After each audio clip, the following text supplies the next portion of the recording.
It's time for Security Now. Steve Gibson is here. Big show, big show. We're going to talk about that wild story of the OpenAI model that escaped containment and hacked Hugging Face. France bans social media access for kids under 15. WordPress has a critical vulnerability. And was GRC hacked? That and more coming up. Security Now is next. Podcasts you love. From people you trust. This is Twit.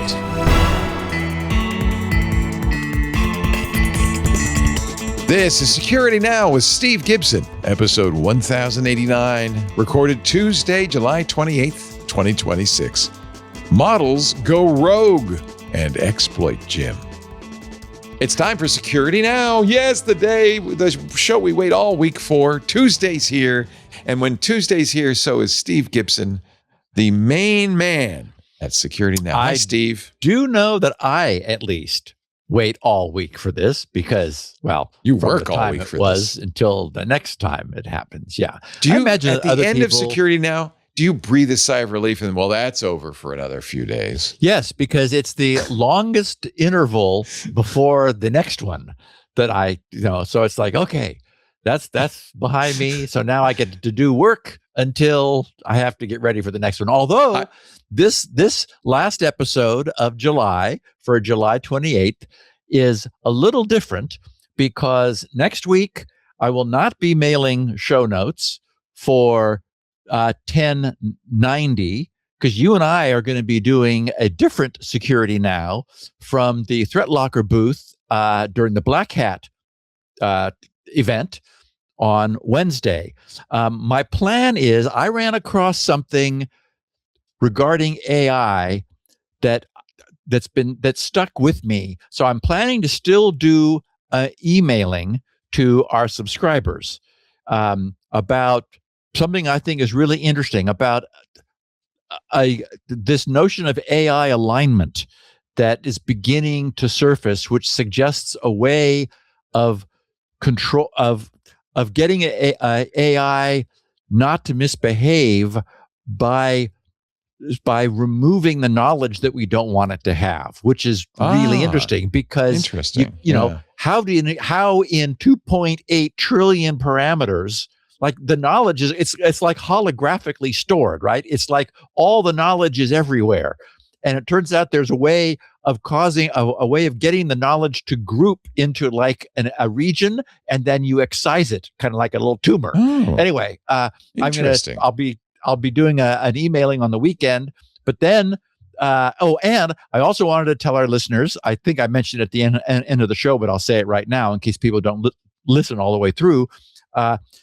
You and I are going to be basically be having a conversation using talking points from the Security Now mailbag feedback. Nice.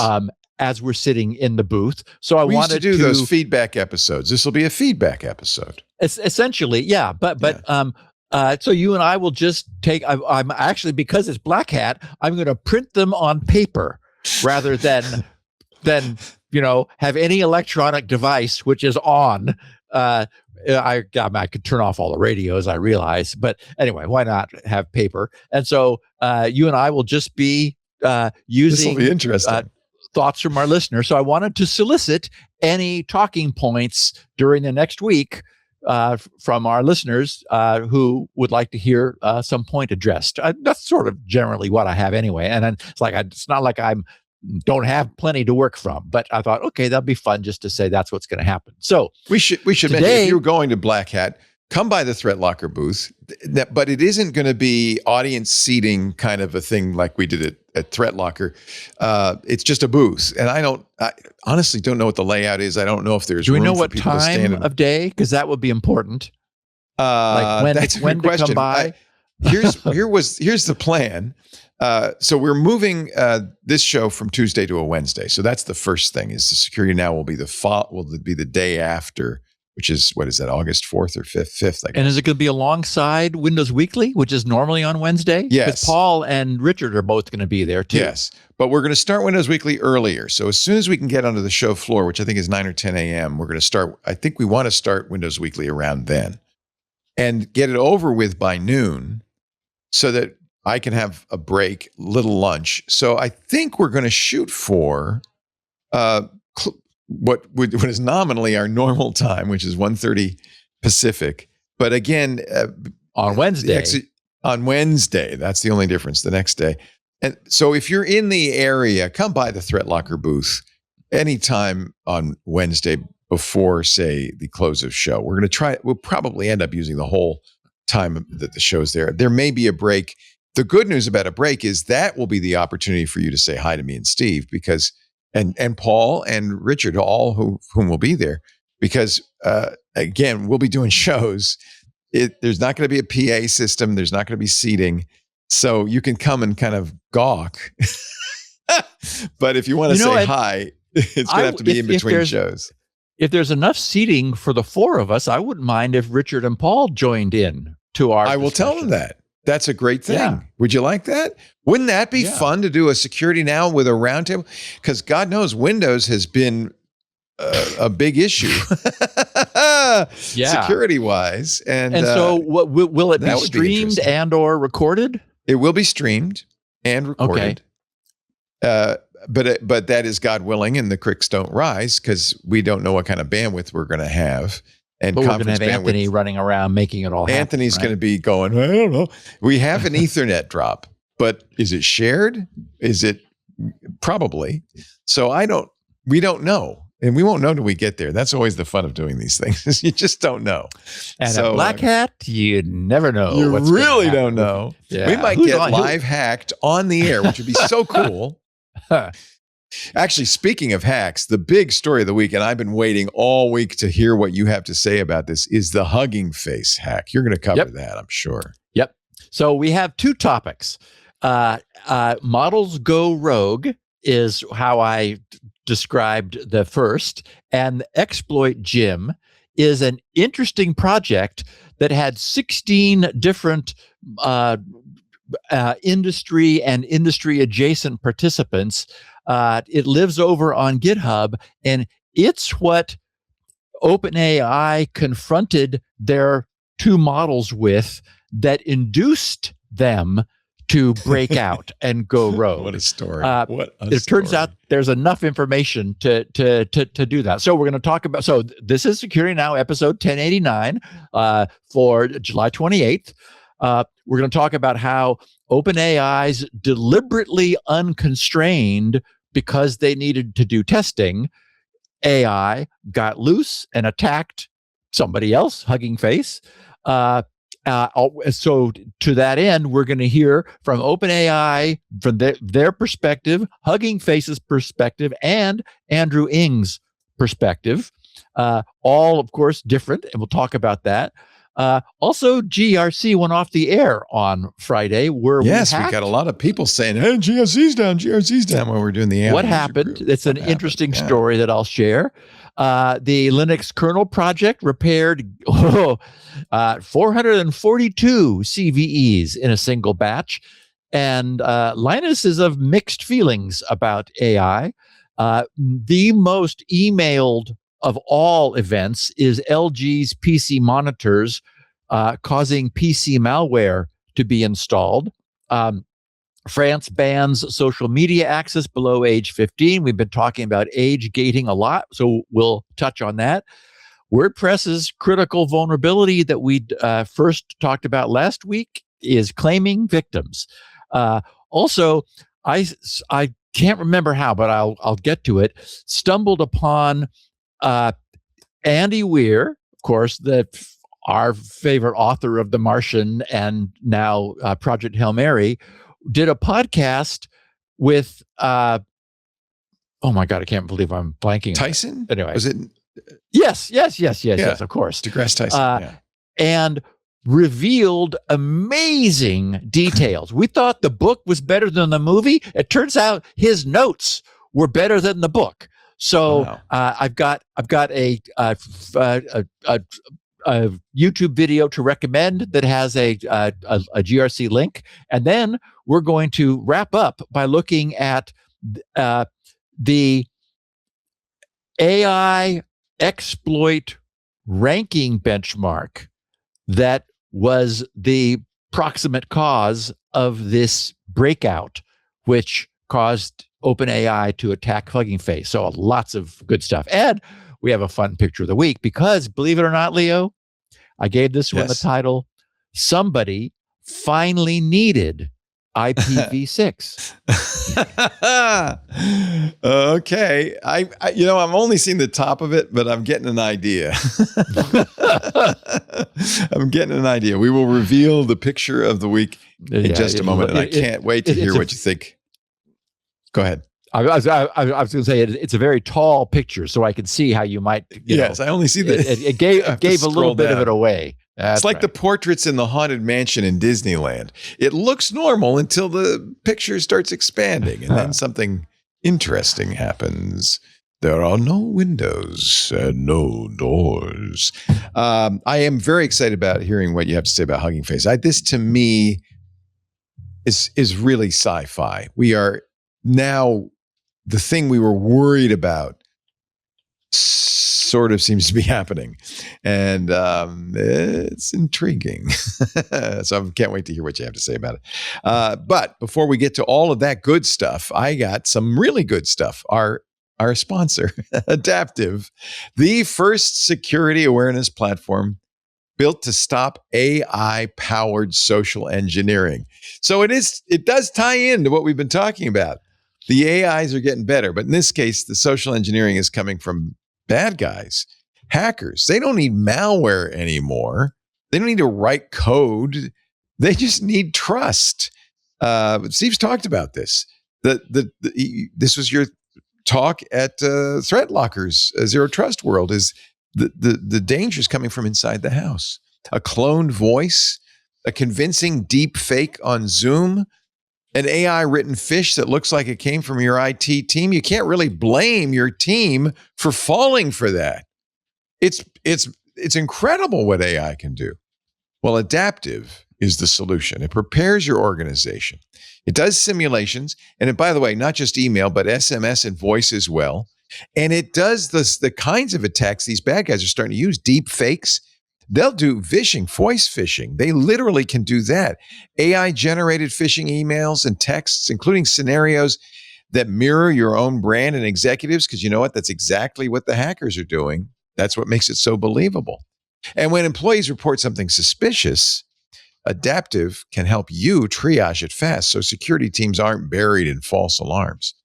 If you need training fast, you'll love Adaptive's AI content creator. It can turn a breaking threat, something new just came in over the transom. You could turn, or an incident report you got, or sometimes it's a compliance doc that you have to respond to. Instantly, with the AI content creator from Adaptive, you can create interactive, multilingual modules, no design team required, that really solve this issue of how do you train people for the newest, worst attack. And there's always going to be a newest, worstest attack. With Adaptive, you can build, customize, and monitor every part of your training, complete personalization. And what do you get? A more resilient security culture. And that is so important. That's why companies that really need security use Adaptive, like Plaid. Thank goodness. Plaid has all my accounts, my financial accounts. Plaid's platform powers thousands of digital finance apps and links consumers, developers, and institutions. So they have a lot of very private data. With sensitive data at its core, Plaid's security and compliance are non-negotiable. Plaid's head of security, GRC, says, quote, this is a quote from him, Adaptive has equipped our teams with cutting-edge tools and built a smarter, more resilient security culture across the company, end quote. This is super important. Adaptive is trusted and used by Fortune 500s, backed by NVIDIA and OpenAI. Adaptive is building the defenses we need for the AI era. You can learn more about it.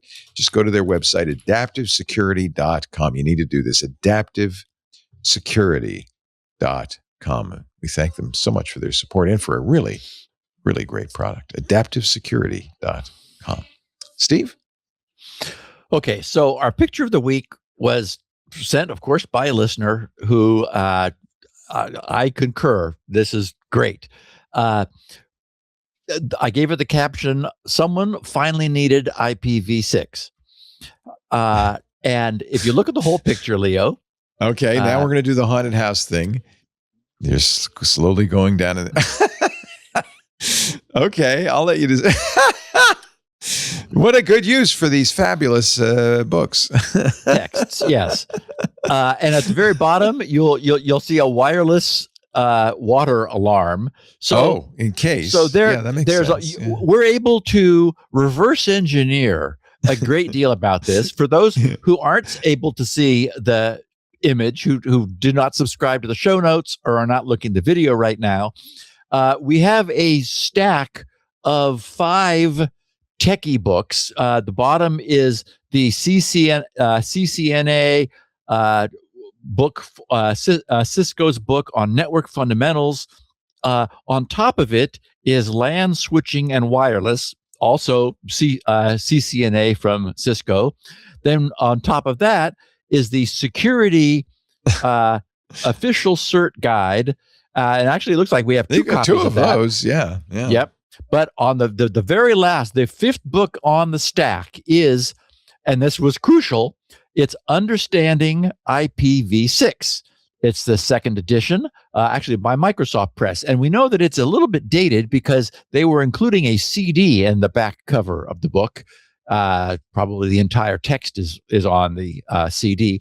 Anyway, the reason there's this stack is they are all critical for this task of holding the plumbing under the sink of whoever deployed this at the proper height.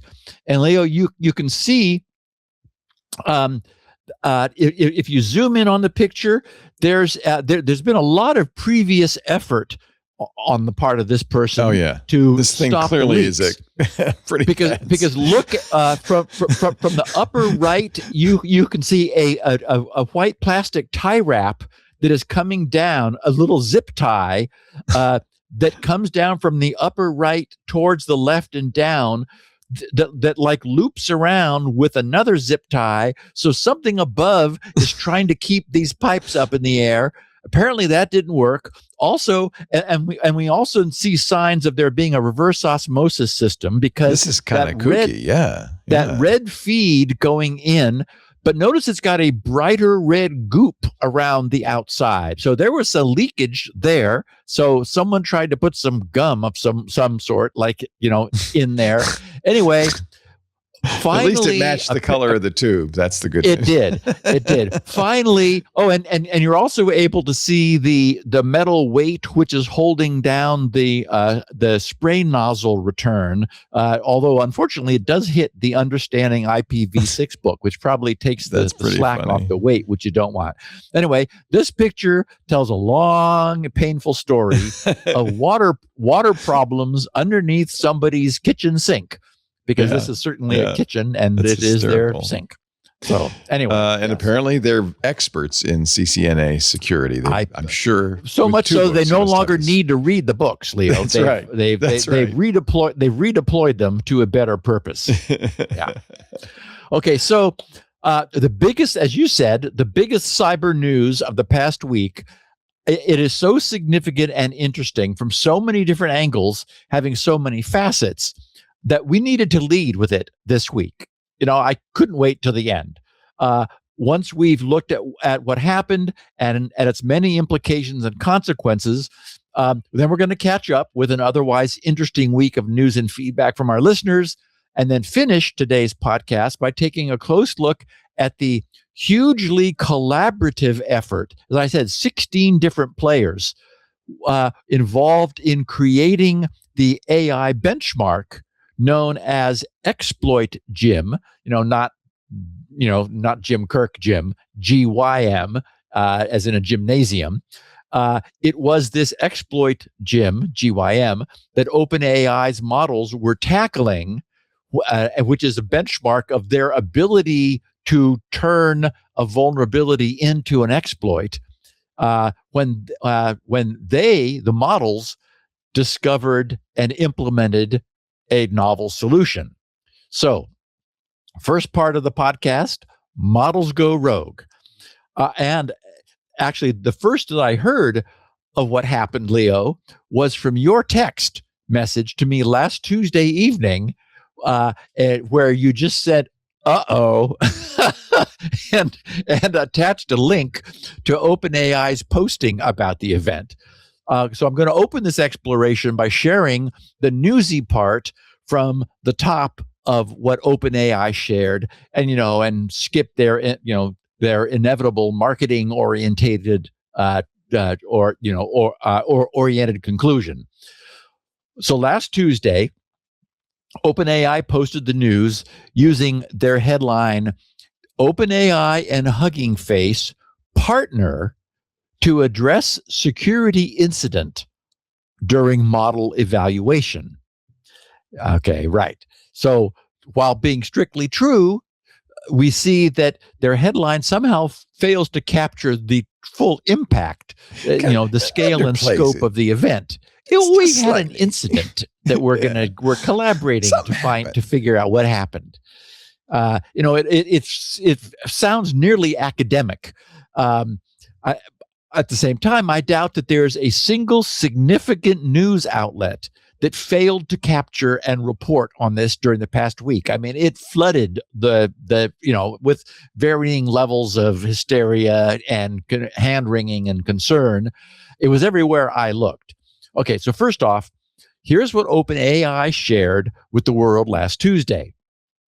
They wrote, "Last week, Hugging Face disclosed a new kind of security incident after they detected and contained an AI agent that compromised their infrastructure, something we expect to become more commonplace with the proliferation of increasingly cyber-capable models. After investigating, we now know that this particular incident," again, we're going to call it an incident, "was driven by a combination of OpenAI models, including GPT 5.6 Sol, and an even more capable pre-release model, all with reduced cyber refusals for evaluation purposes only, folks, while being internally tested on a benchmark of cyber capabilities."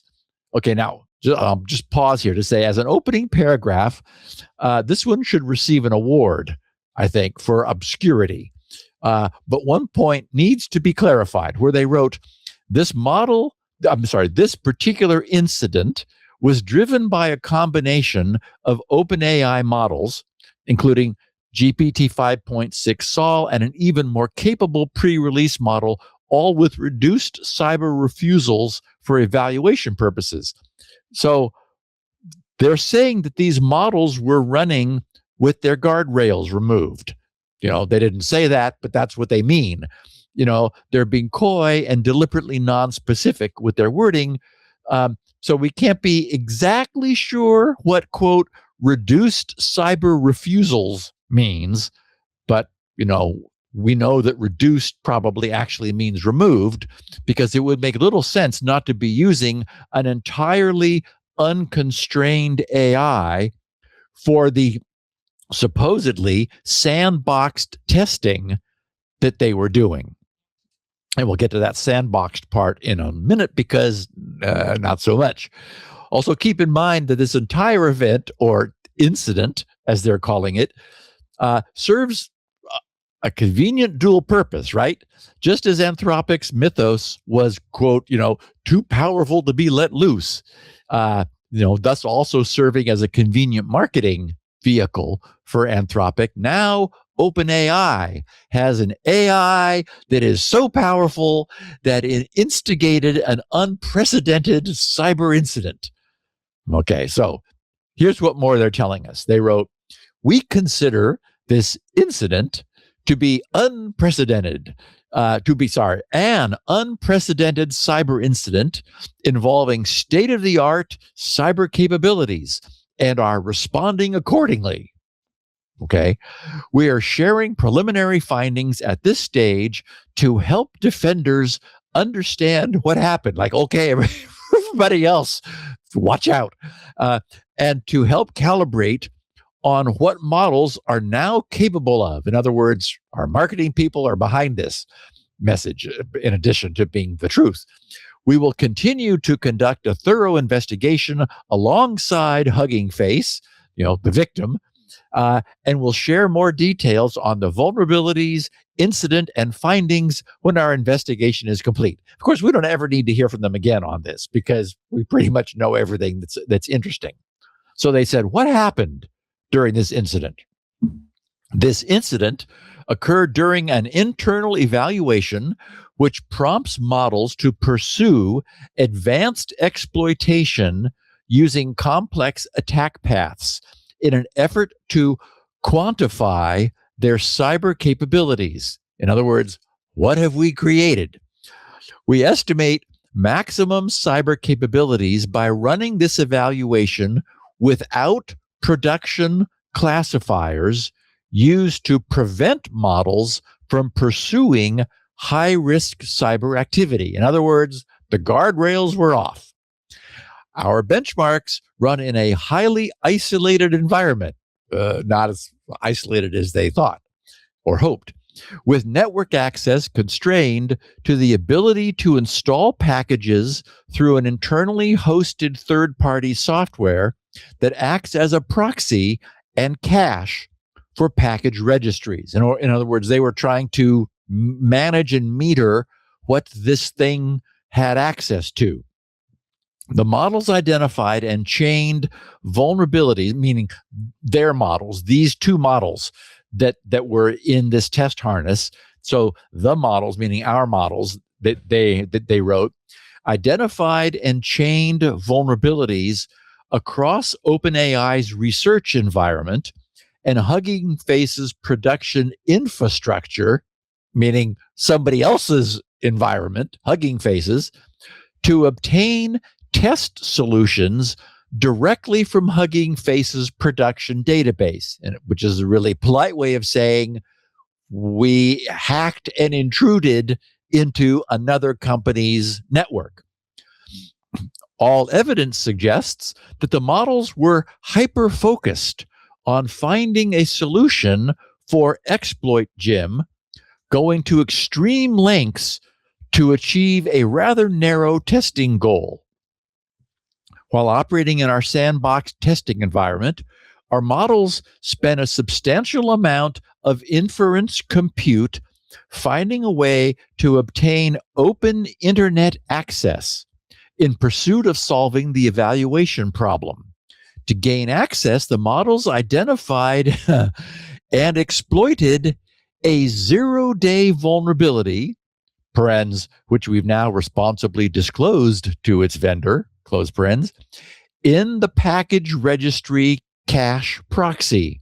In other words, they bypassed the proxy. With this access, our models performed, it broke out onto the internet. And they said our models performed a series of privilege escalation and lateral movement actions in our research testing environment until the models reached a node with internet access. I mean, yeah, goosebumps and chills at this point, right? As you said, Leo, this is sci-fi, and it's true. After gaining internet access, the models inferred that Hugging Face potentially hosted models, data sets, and solutions for ExploitGym. Knowing this, the models searched for and successfully found ways to gain access to secret information that it could use to cheat the evaluation. In one example, the model chained together multiple attack vectors, including using stolen credentials and zero-day vulnerabilities to find a remote code execution path on the Hugging Face servers. OpenAI's security team discovered this anomalous activity internally, meaning, okay, like they have logs, right? So they saw what their own models did, and I'm sure they are thinking, holy, you know what? Hugging Face's security team and agents detected and stopped the activity on their infrastructure and had already begun containment and forensic reconstruction with their own open source models when our teams connected. In other words, like they reached out and said, we should tell you that we broke into your network by mistake. They finish. We're actively working with them to continue to investigate the incident. We're grateful for Hugging Face's rapid and close collaboration on investigation and remediation. But believe it or not, this is not the whole story. There's more. Before we get to their description of the actions they're taking in response to this, I want to share that briefly. Let's be 100% clear about what happened here.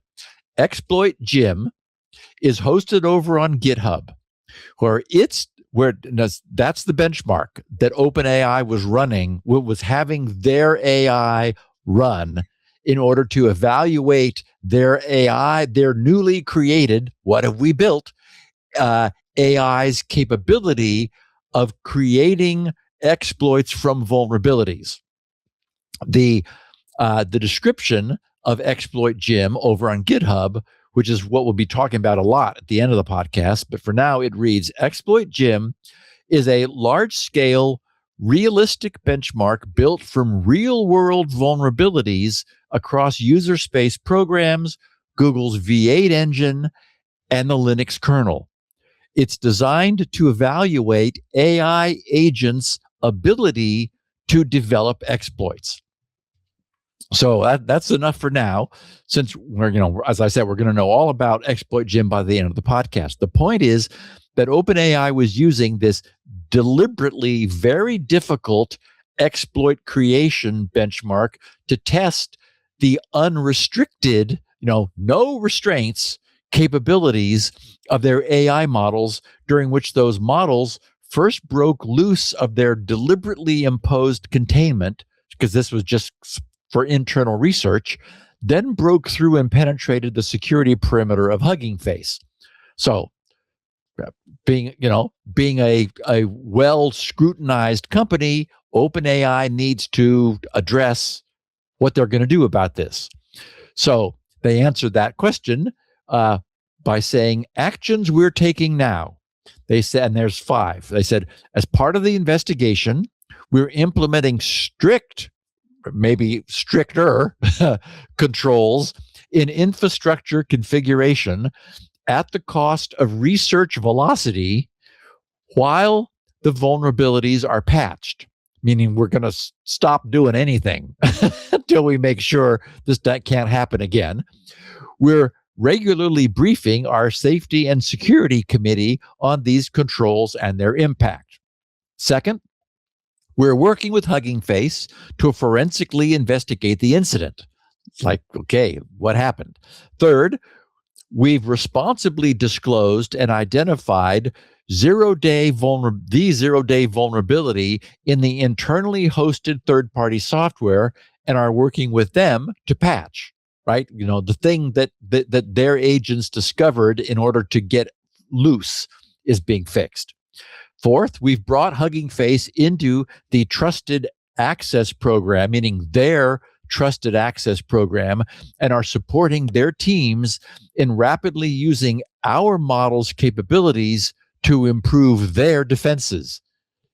So, in other words, Hugging Face is saying, WTF, we need to be safe against agents of this strength. Could you allow us to use yours as you have to make sure that we're secure? And so they brought the Hugging Face into OpenAI's Trusted Access program to have access to these new unrestrained and unreleased models. And finally, they said, we're improving and adding stronger protections around future training and evaluations. This week, we published a blog on improving safety and alignment in an era of long horizon models. These deployment safeguards were intentionally not enabled during this evaluation because it was aimed at testing cyber vulnerabilities. This incident points to the need to further strengthen our model's alignment, cyber protections during evaluation time, and monitoring during internal testing. So, they just weren't even looking close enough, or they would have detected the breakout before probably the models were able to get loose fully and go attack Hugging Face. So finally, they said our approach to evaluating advanced cyber capabilities. As we recently shared, AI is accelerating the discovery and exploitation of vulnerabilities. The primary lesson from this incident is that model security and safety must keep pace with rapidly advancing capabilities. In other words, the leashes need to be more strong than they have been, because what it is that they are trying to leash is becoming increasingly difficult to restrain. So they said, we're strengthening the containment, monitoring, access controls, and evaluation practices used during model development. UK AISI's evaluation shows that models such as GPT 5.6 Sol are increasingly able to sustain complex, multi-step cyber operations over long time horizons. And of course, this is the marketing people jumping up and down, saying, see, we have Mythos too. This incident implies these theoretical capabilities do apply in real world settings. So as I said, nice marketing for OpenAI, whose models had been seen as somewhat less capable than Anthropic's, since Mythos's marketing coup. This will, tend to give more of the spotlight to OpenAI for a while. And that's a fair outcome, right? Because they really are. We know that these frontier models are really at near parity. Okay, so next, we're going to look at the victim attackee's statement, meaning, to see how Hugging Face views the event of having their security penetrated by OpenAI's rogue models. But Leo, first, I think we should take a break, and then we're going to look at Hugging Face's but it's just side. getting good, Steve. What happens? It's going to get better. I got to know, Steve. It's going to get better. It's such an amazing story. Oh, you couldn't make it up. Though. I mean, put a pin in the idea that we have to strengthen the containment of these models, because there's another side to that story that is very interesting. They removed. There was.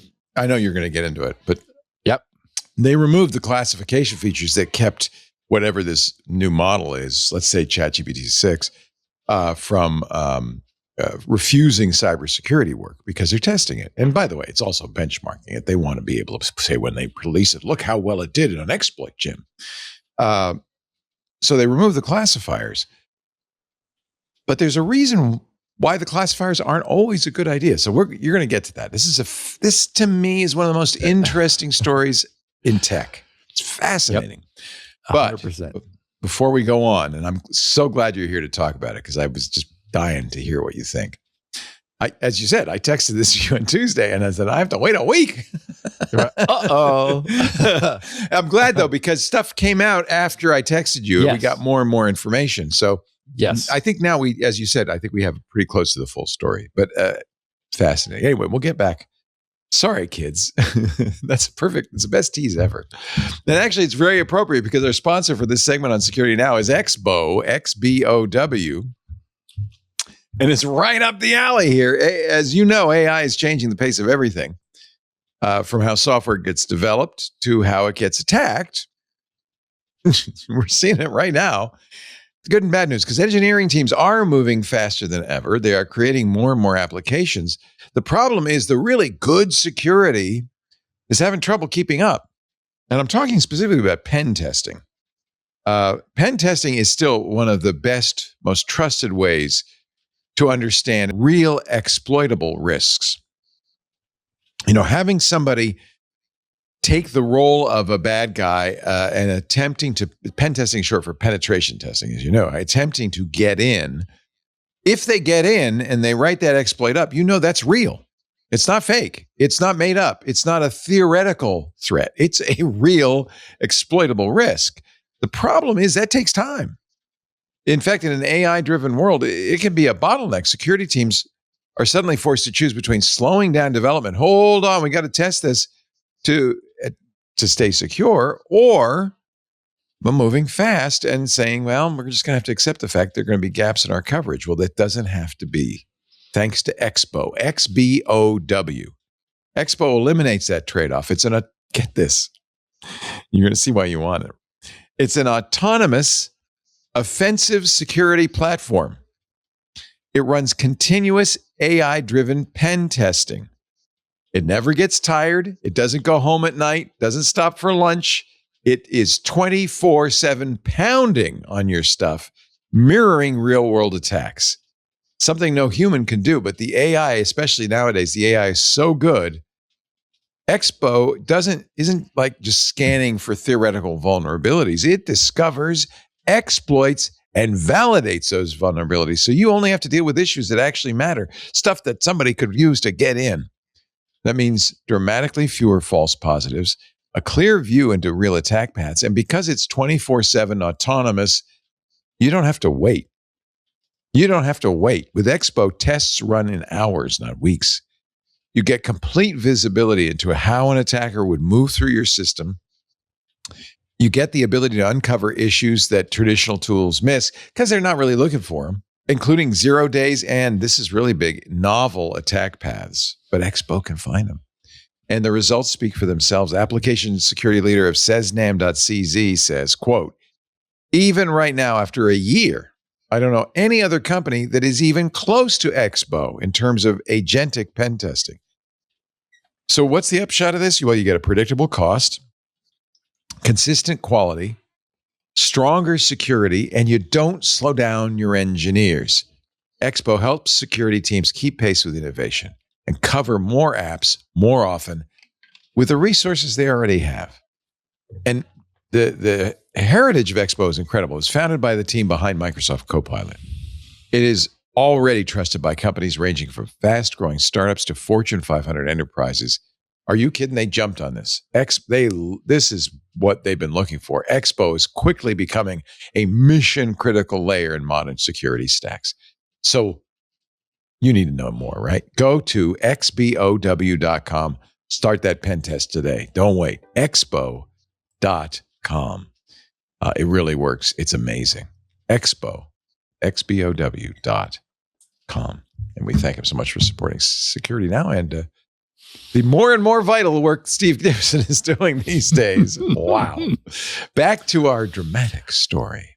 So I'll warn everyone in advance that the first time I read this, I got goosebumps. Yep. Because once again, me too. This feels like a description of an attack by a well-written and well-researched science fiction novel. On Thursday, July 16th, Hugging Face posted the generic headline, Security Incident Disclosure, July 2026. And here's what they wrote. They said, earlier this week, we detected and responded to an intrusion into part of our production infrastructure. This one was different from anything we had handled before in one important way. It was driven end to end by an autonomous AI agent system. Goosebumps again. Wow. And we detected and dissected it largely with AI of our own. We identified unauthorized access to a limited set of internal data sets and to several credentials used by our services. We're still completing our assessment of whether any partner or customer data was affected, and we will contact any affected parties directly as required. We found no evidence of tampering with public user-facing models, data sets, or spaces. And our software supply chain, container images and published packages, was verified clean. So what happened? The intrusion started where AI platforms are uniquely exposed, the data processing pipeline. A malicious data set abused two code execution paths in our data set processing, a remote code data set loader and a template injection in a data set configuration to run code on a processing worker. From there, the actor escalated to node level access, harvested cloud and cluster credentials, and moved laterally into several internal clusters over a weekend. The campaign was run by an autonomous agent framework, appearing to be built on an agentic security research harness. The used LLM is still not known, which is to say, at the time that they wrote this, they knew that some security research AI harnessed LLM had attacked them, but they didn't know whose. This is straight out of Damon. This is Daniel Suarez. Yes, I was thinking of that. It was exactly what I was thinking of. That we should actually. That was so long ago, Leo. We should recommend Damon again to our. I've been trying to get Daniel on the show because I said, dude, with many of his books, you have been way ahead of the curve. You predicted all of this just stuff. Absolutely prescient. So they said an autonomous agent framework executing many thousands of individual actions across a swarm, and that's what made me think of Damon, a swarm of short-lived sandboxes with self-migrating command and control staged on public services. This matches the agentic attacker scenario the industry has been forecasting, and forecast no longer. It's arrived. So they have 5 what we dids. They said, fixed the root vulnerability. The data set code execution paths used for initial access are now closed.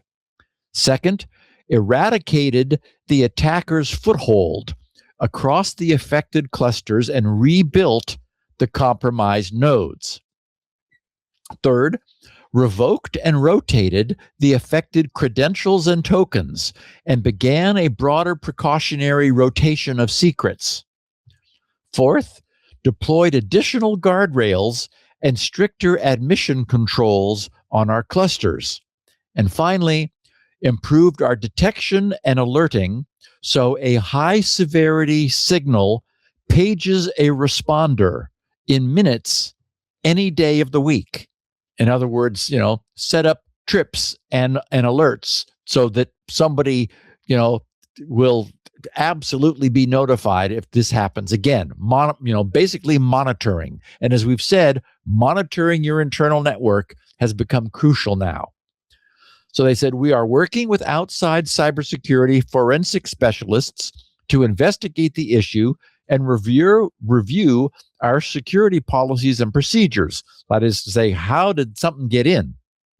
Finally, we've also reported this incident to law enforcement agencies, right? So this was before they got contacted by OpenAI. They said, as a precaution for our community, we recommend rotating any access tokens and reviewing recent activity on your account.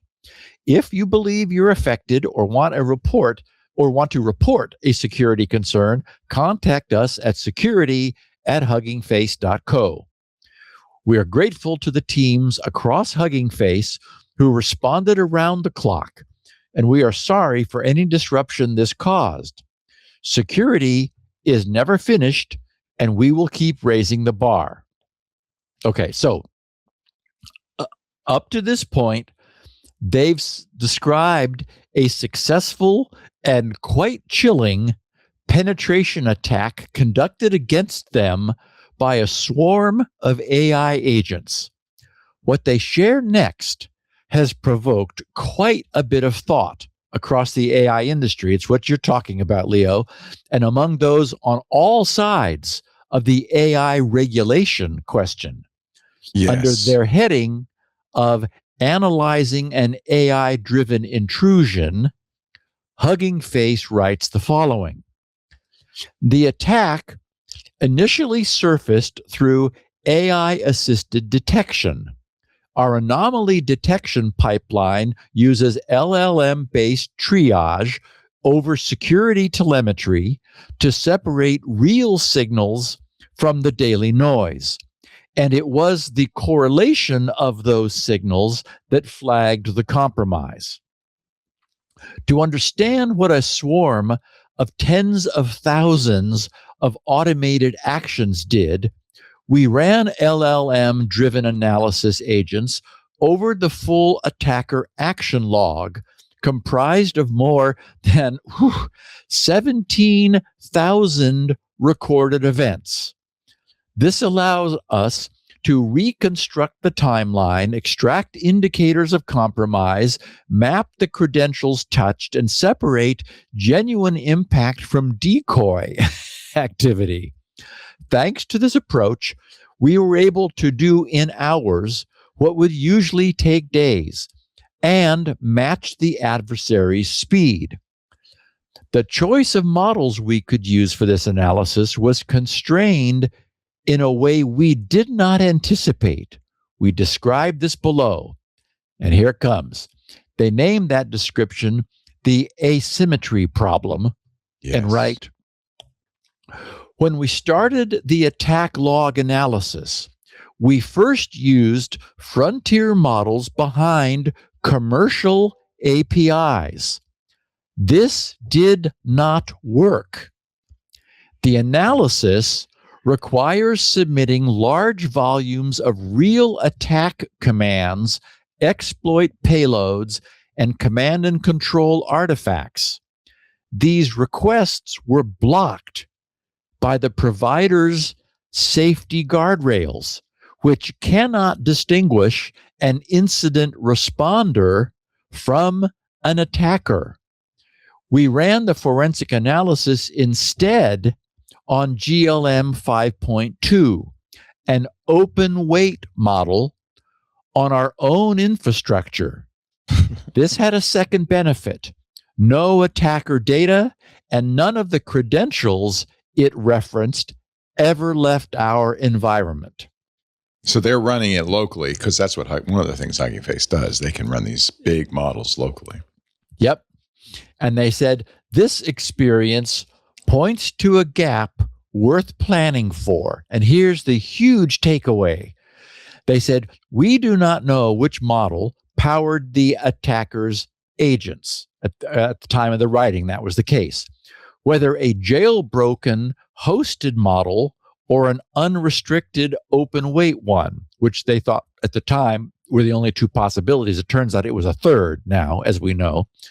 Either way, the attacker was bound by no usage policy, while our own forensic work was blocked by the guardrails of the hosted models we first tried.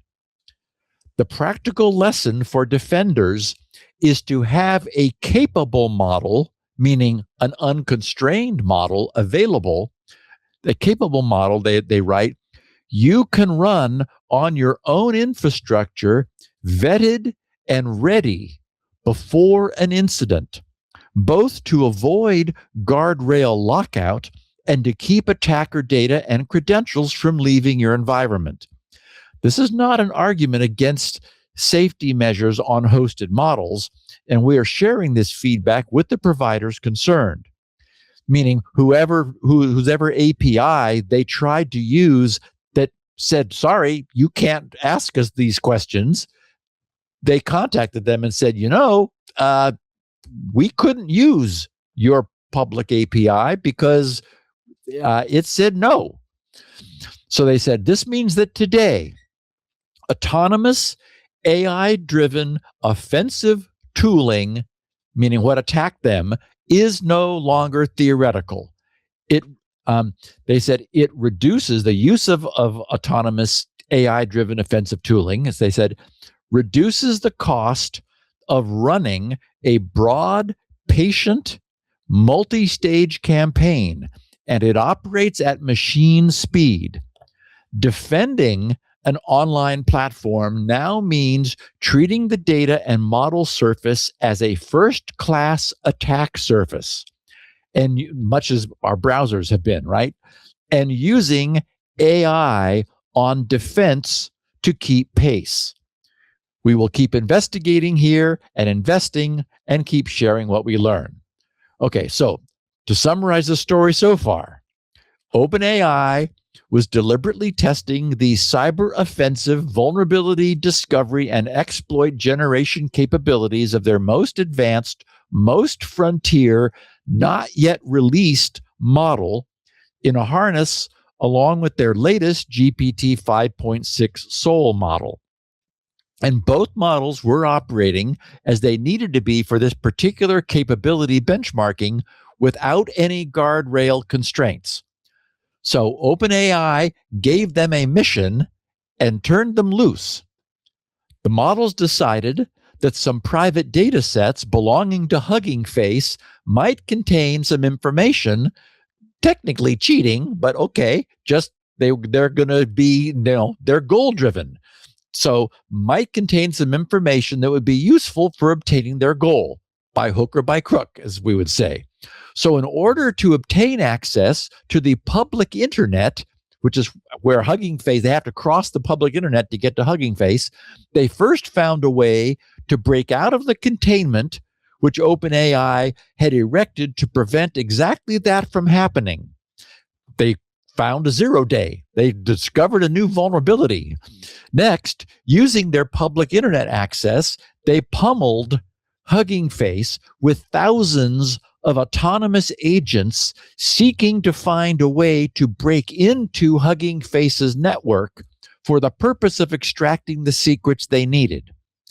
The significant takeaway conclusion Hugging Face subsequently shared with the world was that since the prompts and answers to cybersecurity questions can be applied for either offense or defense, and since there's no way to know for sure how a prompt's answer will be applied or used, the only safe course of action must be to refuse to answer any cybersecurity prompt. This means that attack forensics must be conducted by unconstrained AI models. So finally, DeepLearning.AI's Andrew Ng weighed in, and I want to share his viewpoint.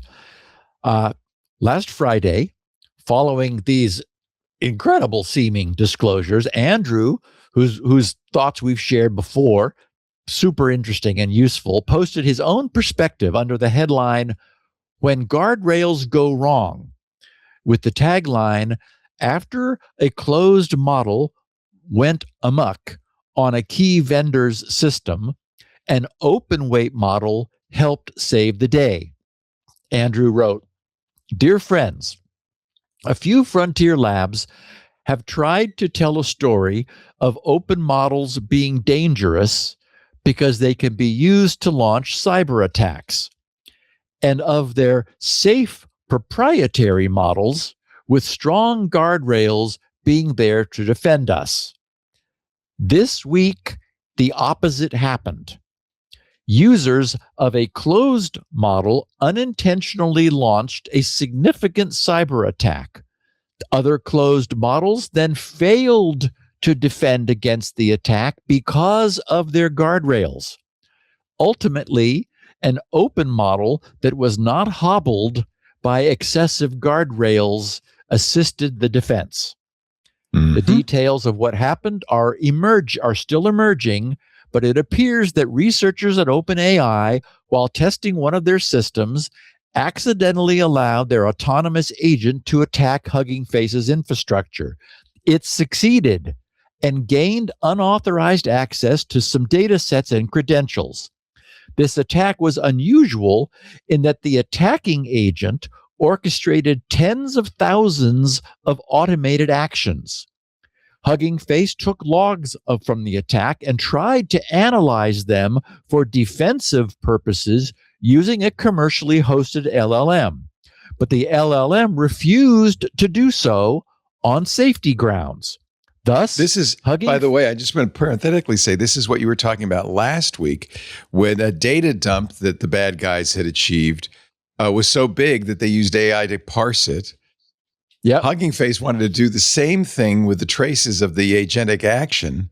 And I don't think it was too big. The AI said, oh, no, that's cybersecurity work. I'm not allowed to do that. Yeah, it just it refused to 5.2 is not as good a model, but it doesn't refuse you. Right. Sorry. He said, thus, He said, thus, Hugging Face ended up using the OpenGLM 5.2 model to analyze their logs to help them understand and respond to the attack. Hugging Face pointed out a further advantage of using GLM 5.2. It allowed them to do the analysis on their own infrastructure, and none of the sensitive logs, attacker data, or their credentials had to be sent to any third-party provider. Okay, so we're all in agreement with these facts as they've been disclosed so far, but what Andrew says next, I'm not quite sure about this, but he writes, guardrails on LLMs do have a place. There are certain requests, such as for detailed directions to harm oneself or others, or for clearly criminal acts, that we're better off having models refuse. But rather than trying to make LLMs safe, he writes, I would rather we put greater emphasis on making sure their use is responsible. Huh? Okay, but we'll get to that. There's only so much one could do, he writes, to make a tool like a hammer safe. And whether it helps or harms is more a function of using it responsibly than how it was made. Okay, well, I mean, just wait, pause here. I don't really think he said anything there. There's not anything that can be done to make a hammer safe. If it's true that a toy rubber hammer that maybe we as kids had, I think I remember having one, cannot do much damage, but neither can it do much good. You're not going to be able to drive many nails with a rubber hammer. The simple truth is that in order to make a hammer that's effective at hammering, it needs to be an inherently powerful tool. And like most powerful tools, it can be used to either help or harm. Andrew says that he would, quote, rather we put greater emphasis on making sure AI use is responsible. Well, yeah, that would be great. But, we would be living in a very different world if just wishing made it so. I see no way of getting there from where we are, and I suspect that it would be proven to be impossible. But we'll forgive Andrew his wish because he then makes some very good points. He writes, a meaningful fraction of work on AI safety is no longer about safety, but rather aimed at stoking fears to pursue regulatory capture. As David Sachs points out, quote, there's no reason to limit American models on tasks that Chinese models handle without issue. We're only making ourselves less competitive, unquote. Andrew says, I believe that open weight models and more generally openness, despite some companies falsely saying it's dangerous, in other words, the commercial companies who have an interest in closing models, casts sunlight on technology and ultimately makes it safer. With the release of GLM 5.2 and the upcoming release, and actually it happened yesterday now, of Kimi K3's weights, open weight models have almost caught up to proprietary frontier models. Consequently, the proprietary model providers are dramatically accelerating their lobbying efforts to hamstring their open weight competitors. As Bill Gurley points out, open sourcing is a well-established business strategy, not a danger to be licensed and contained.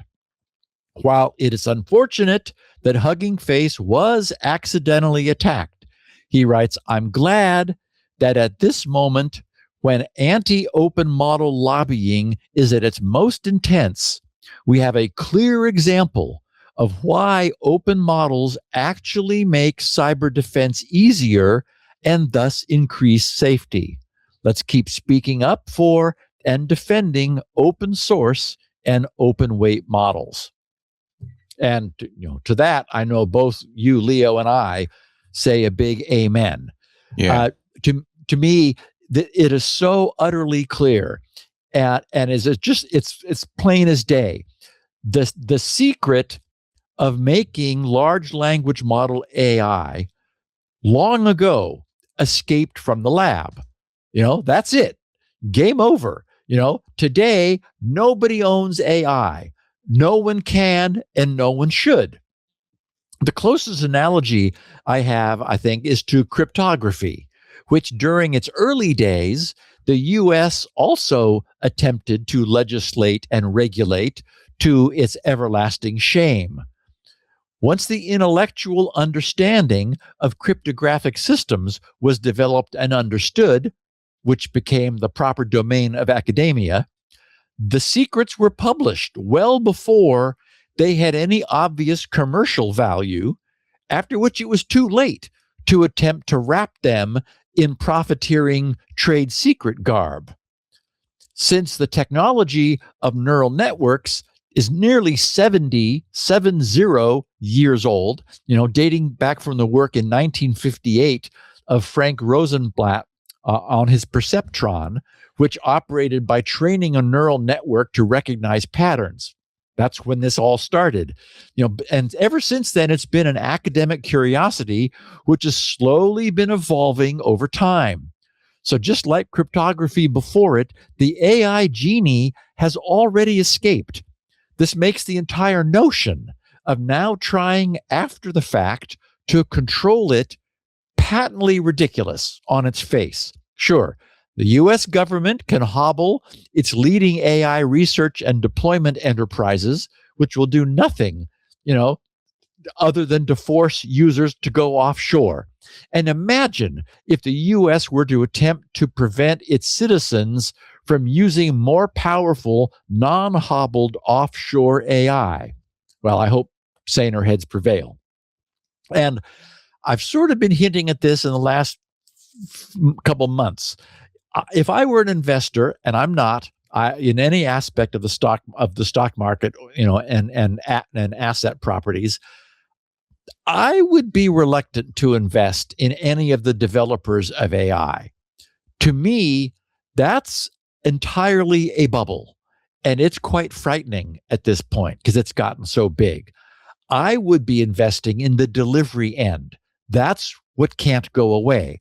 As I've noted before, having the knowledge stored in a now freely available 2.8 trillion parameter model is a terrific starting point.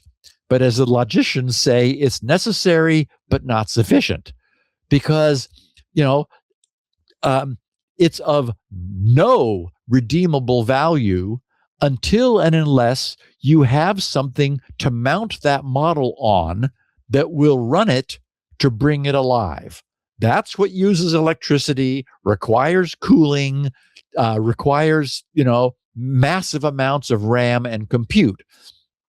So anyway, we're now up to speed on what happened with OpenAI's inadvertent attack on Hugging Face and what the entire industry learned about the need for using unconstrained models for unfettered forensic investigations. Basically, this is saying that companies that want the ability to analyze this kind of data have to have access to open, unconstrained models and somewhere to host them, something to run them on. Leo, it's just beyond cool. Yeah, and of course, I understand why there are debates in government about this, because these models are primarily Chinese.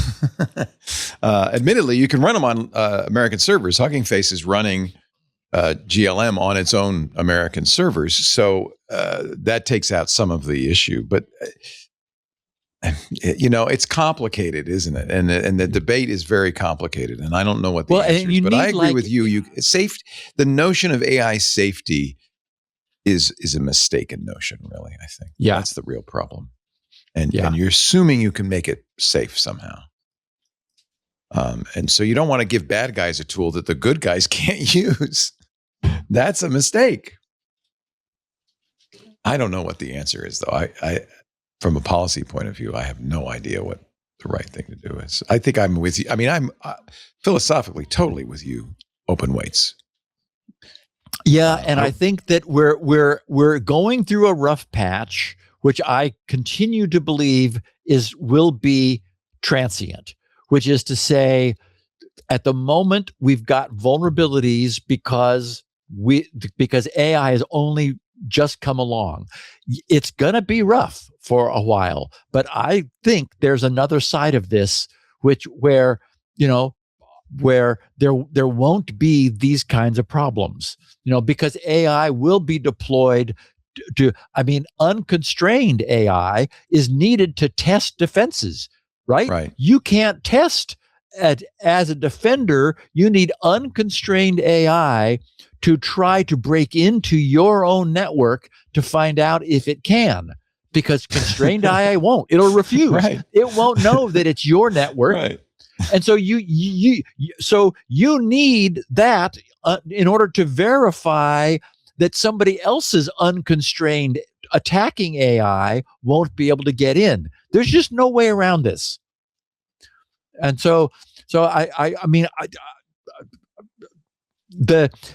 I guess it's certainly the case that chatting with Claude or ChatGPT, yes, you need to make sure you can't promote self-harm. Right. And to the degree you're able to. I think that's appropriate. You're right. Yes, that makes sense. But there's an industrial side of this, which is not the consumer side. And I think that's the way to make this division. That's a good way. That's a good point of it. Yeah. Because as our friend Pliny the Liberator has shown us, there is no AI that can't be jailbroken. You've mentioned that before. You just put a tilde on the end of your. Apparently, you put a tilde on the end of your question. Yeah, little thing, weird thing. Yeah, he's got a whole GitHub repo of his prompts, and they are weird. Sometimes he calls it parcel tongue, which is the snake language from Harry Potter, because it's so weird. But it triggers these models, and I don't know who Pliny is. When he was on Intelligent Machines, he or she, because we don't even know their gender. He used a voice changer, and we hid his face. So I don't know who it is. I think reasonably they're hiding their identity. But whoever it is has some magical ability to crack this stuff. And if they can, anybody can. Not anybody. Again, I'll share with everybody something I stumbled on that suggests there's a way to actually selectively excise the knowledge. I love this. I want to hear about this. Yeah. Because then you can't just say don't do it, because the knowledge is there. It has to be not known to the model, right? And it looks like it's under this umbrella of AI alignment. And I found something that really was interesting. So so just for anybody who wants to know about that this weekend, if you haven't yet subscribed to the Security Now mailing list, you might consider, because I'll be sending it out. And then we're going to talk about it next week, right? I think we have to talk about it at Black Hat. That'd be a great thing to talk about. Perfect place to do it. Well, all right. I think you want to take a break now, because that was exhausting. Now it's break time, and then we're going to answer the question: what happened at GRC that knocked me off the net for half a day? Yes. It wasn't spoiler. It wasn't a bad guy. You have been knocked off by bad guys, not in this case. And we talk more about this on Intelligent Machines tomorrow and in the coming weeks, because this is really one of the most interesting parts of AI is AI regulation, legislation. It's a good thing this happened. I mean, I agree. It is. With it is a good thing, because it's the least damaging way it could have happened, right? Yes. No nuclear weapons were launched. Yep. And it was 2 AI companies involved in this, and it made the point of breakout and the Right. point of the need for open face defense. How can a company know that they're safe unless they have someone they trust try to attack them? And that attacker has to be unconstrained, because the real attacker will be. I was thinking about how John C. Dvorak, who passed away last week, by the way, in case you didn't know, I'm sorry. We talked about it on Twitter on Sunday. And he was famous for calling things false flags. It fits what needed to be said so well that this hugging, I know John would have said, well, that's a false flag operation. That was a false flag operation for sure. It was the wake-up call we needed. Absolutely. But now my eyes are wide open and I can't wait to see what comes next. I'll tell you what's coming next night right now. A word from our sponsor, the great folks at Cohesity. After this, this message, I want this message to go out far and wide. It's such a good message. And the word of the day is resilience. Resilience. Let me explain. After a major cyber attack, people often scramble as fast as they can to put everything back online. And that turns out recovering everything at once isn't always the fastest path back to business. And you just have to look at some recent cyber attacks. I just saw a company that went out of business after a cyber attack. The immediate priority, and this is what Cohesity is all about, is restoring a trusted operating core. Not the whole thing, the core, the minimum systems, the minimum data, the processes you need to keep critical operations running. Cohesity calls it the minimum viable company. I think this is a brilliant idea. They champion it. The MVC, a framework that they can help you create for defining, protecting, and recovering what matters most first. But the problem is you've got to do that now, before the cyber attack. So you got to define this and protect this now. And then when the cyber attack happens, and it's almost inevitable these days, you feel like, well, I'm next, right? Recovering what matters most first. MVC helps organizations identify the essential applications, the essential data, the people, the processes that will be required to serve customers, to maintain communications, to protect revenue, and to meet critical obligations. It provides a clear recovery target. It's disaster planning, but done right. A clear recovery target, which it means your teams are now enabled to focus resources where they will have the greatest business impact. Not to scramble like a chicken with your head cut off, running around like nuts. No, because you have a resilience plan. You know what to do first, second, and third, and you know what's required of it, and you've got the plan. By restoring this trusted operating core first, in the long run, organizations reduce downtime.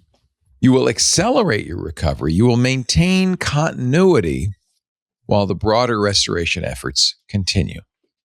Because cyber resilience isn't just about getting everything back online. It's about keeping the business operating when disruption strikes. I know. The natural human tendency is, we're never going to get hurt. We're never going to get hit. We don't have to plan. I don't want to think about it. Head in the sand. Please don't. You owe it to yourself. You owe it to your company. Learn more at cohesity.com/resilience. Cohesity, resilience everywhere. Cohesity.com/resilience. We thank him so much for supporting Steve Gibson, one of the most resilient people in the security industry.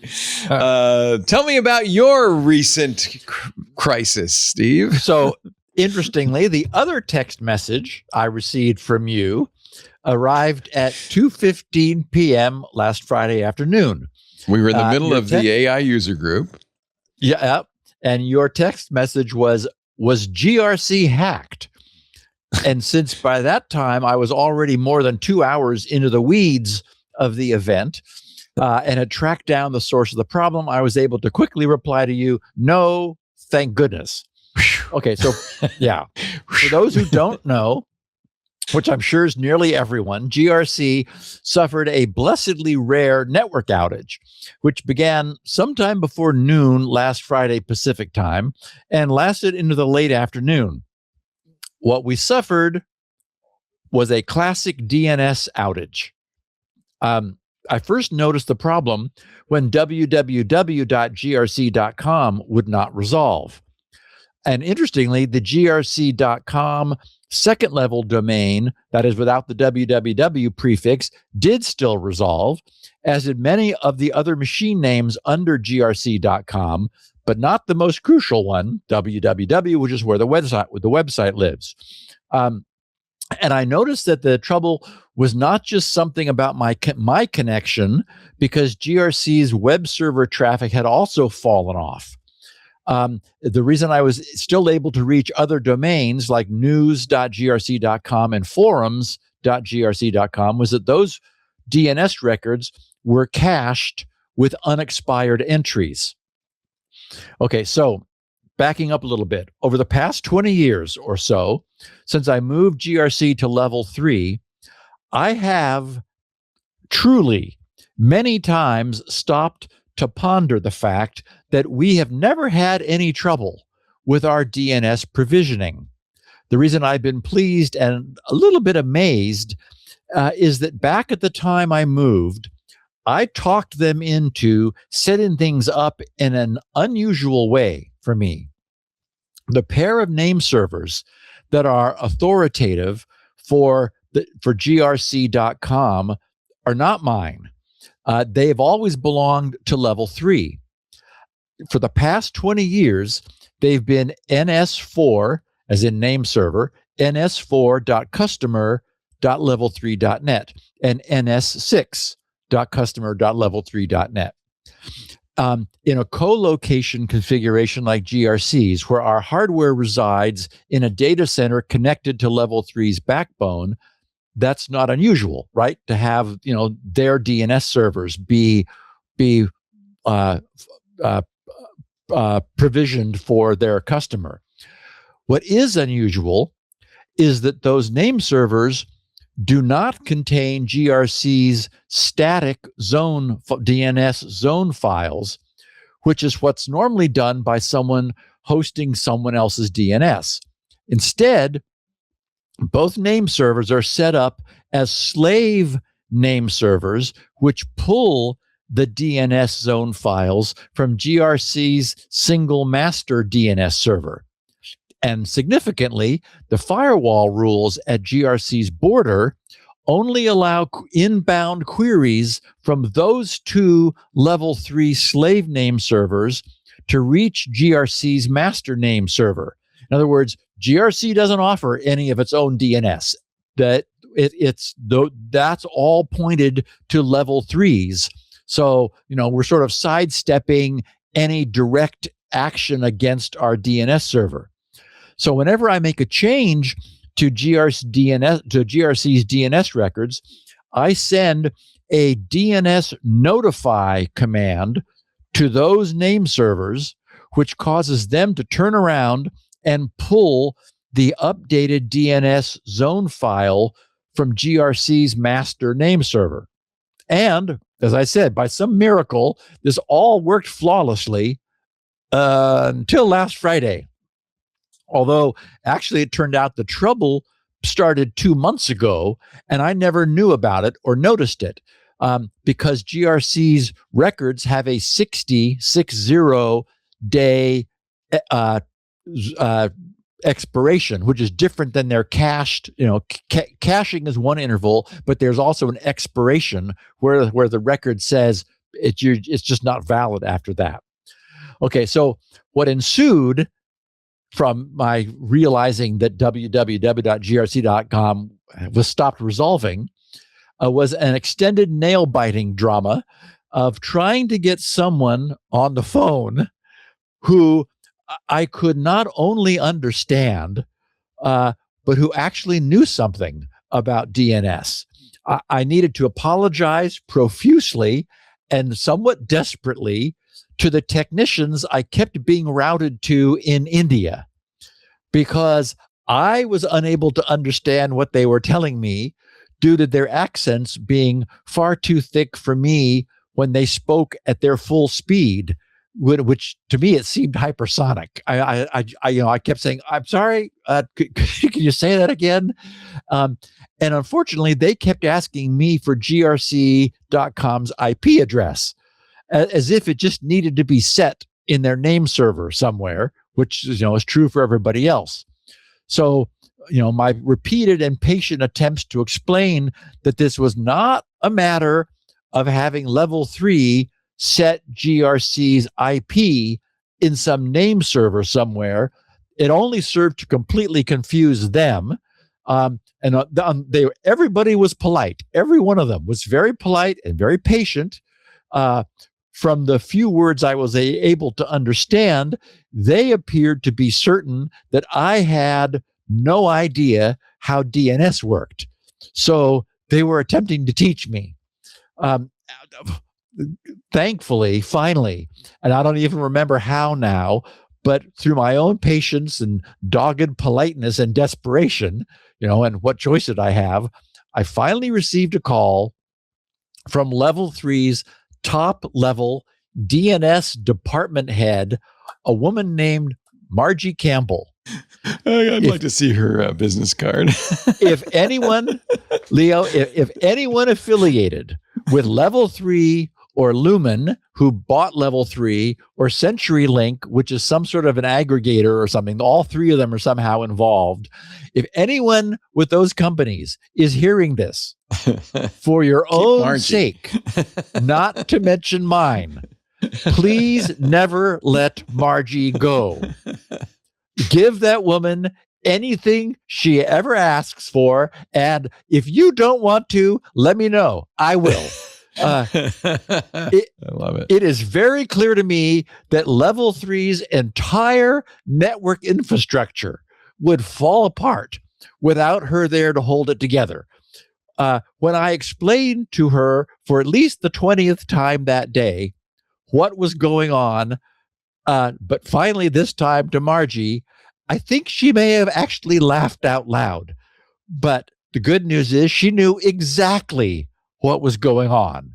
So to me, the clouds parted and the sky brightened. I think I may have heard the sound of angels singing.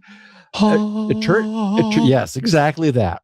It turned out that the two original name servers I had been using since the beginning, and which GRC's domain registrar, Hover, was still pointing to, were shut down last Friday. And that was 60 days after their contents had been copied over to new name servers, and everyone was supposed to switch over to those. Apparently, I never received the memo. Oh my God. I'm unsure how it was missed, since I received monthly status summaries from them. Perhaps they sent the email notifications to something like postmaster@grc.com or webmaster@grc.com. The canonical address. Yeah. You can't have email. You don't receive email. Those receive such a torrent of spam, if they exist, that even if those did exist, their notifications would have been immediately buried under all the other spam that followed them. In any event, following Margie's instructions, I switched grc.com's registered name servers at Hover to the new ns3.level3.net and ns4.level3.net. Then Margie and I determined that whoever cloned the older servers to the new servers set them up as generic masters for grc.com without seeing that they needed to be slaves, which periodically pulled master zone files from grc.com. So we would have had trouble even if I had received the memo, because it wasn't done correctly. Though had I received the memo, I would have detected and fixed that had I been able to find Margie before I pointed GRC's domain records to them. In any event, when I pointed out that those new name servers did not contain valid records for GRC, Margie didn't bat an eye. She just happily typed away. I heard the keyboard clanking, entering commands to reconfigure everything, and brought all of GRC back online under its shiny new name servers. Was she swearing under her breath at the time, or?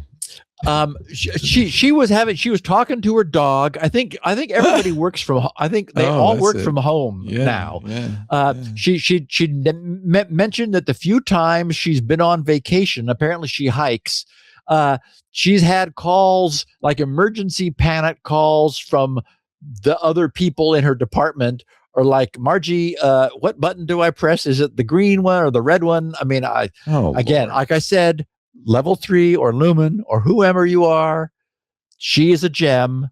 And based on what I have experienced, she is the sole glue holding DNS together there. So anyway, it had a happy conclusion. We're back up. We, had a little hiccup, but now I know how to reach Margie. So I'm not letting that number go. Yeah, no kidding. Whew.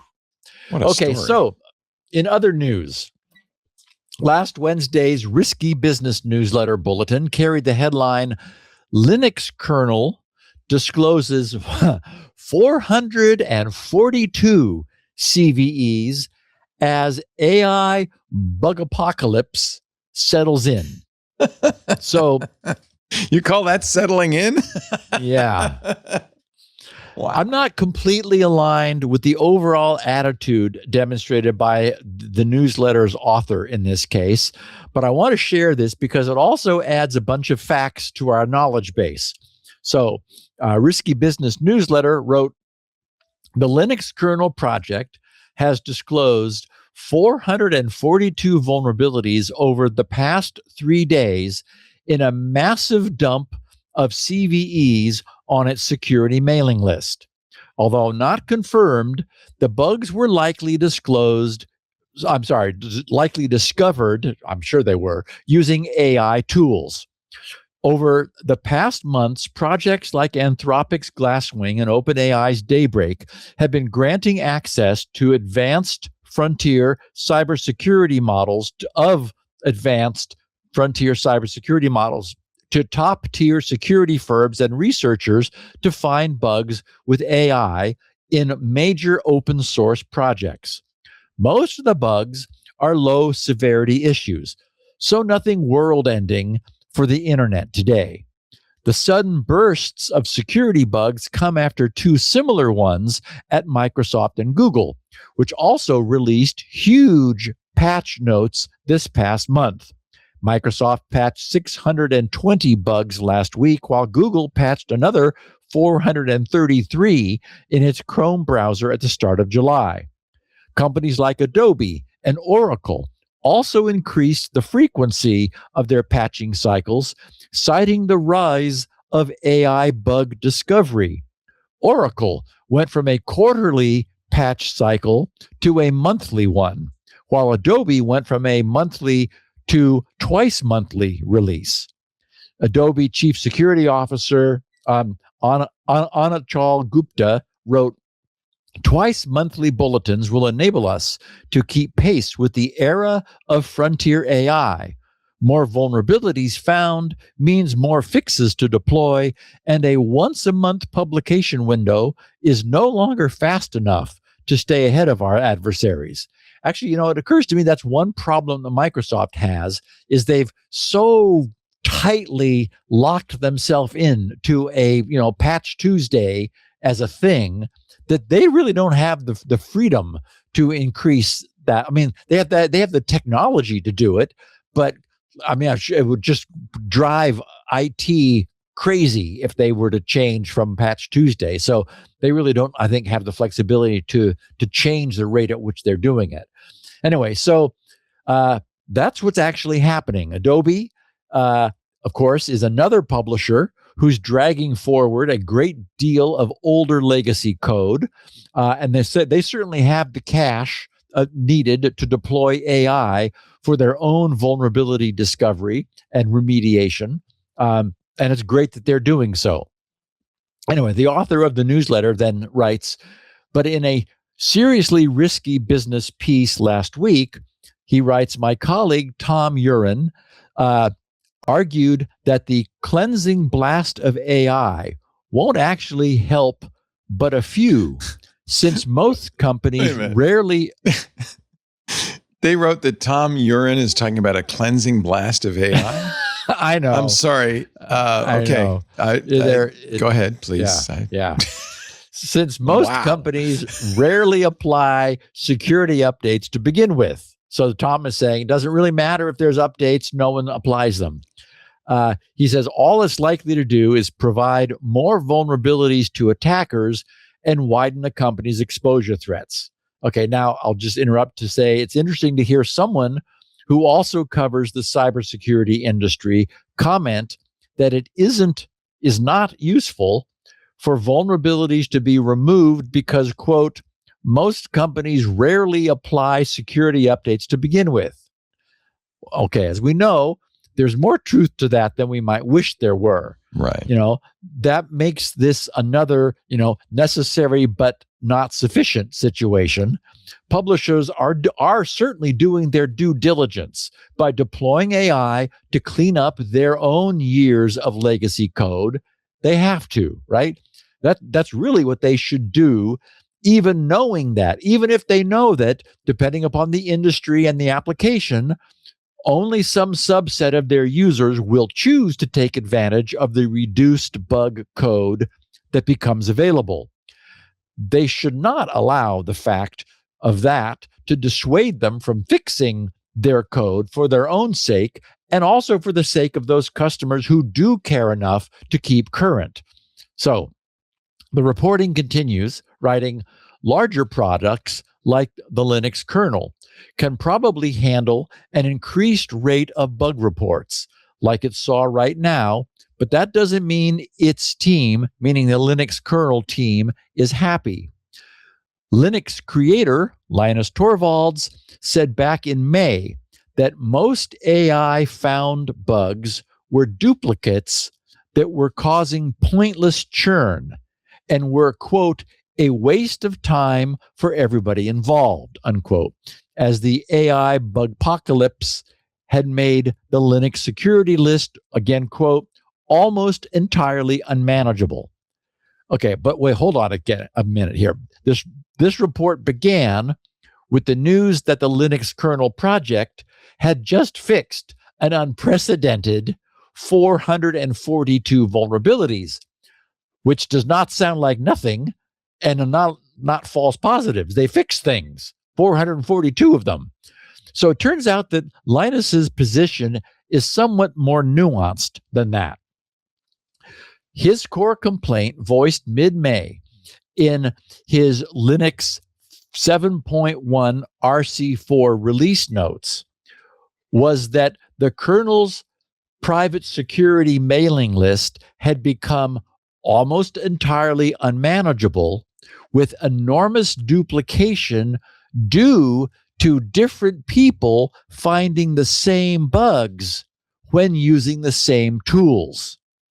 So Linus's annoyance is not that AI tools are bad at finding bugs. Actually, they're kind of too good at it. And there are too many bugs to be found at the moment. It's that multiple researchers are independently using the same AI scanning tools and are thus discovering the same issues simultaneously and bombarding the private security list with duplicate reports. They're good reports, they're just duplicates, which often turn out, he said, to be things that were already fixed weeks before, right? Because there is a lag from fixing them to releasing them in batches. They can't constantly be updating the Linux kernel with new releases. So as Linus puts it, quote, and this is he's addressing the security and the bug reporting community. He says, if you found a bug using AI tools, the chances are somebody else found it too. Meaning, well, actually, he clarifies that a little bit further also. And I'll share that in a second. The most interesting take from Linus's keynote speech for the Open Source Summit, also 2 months ago in May, was that despite his frustration, Linus was surprisingly positive about AI overall, saying, quote, "The conflict is not that AI is bad." His practical advice to researchers was, quote, "If you find," and this relates to the previous comment, "if you find a security-related or any bug using AI, you should basically consider it to be public." In other words, treat it as effectively disclosed rather than submitting it as a private urgent finding, since it's very likely that dozens of others have found it as well. Okay, now for me, that's an unexpected take, right? But I can certainly understand it. That, he's sort of saying, assume that you're not special to all the people who are doing what they think they should by reporting a problem that they found.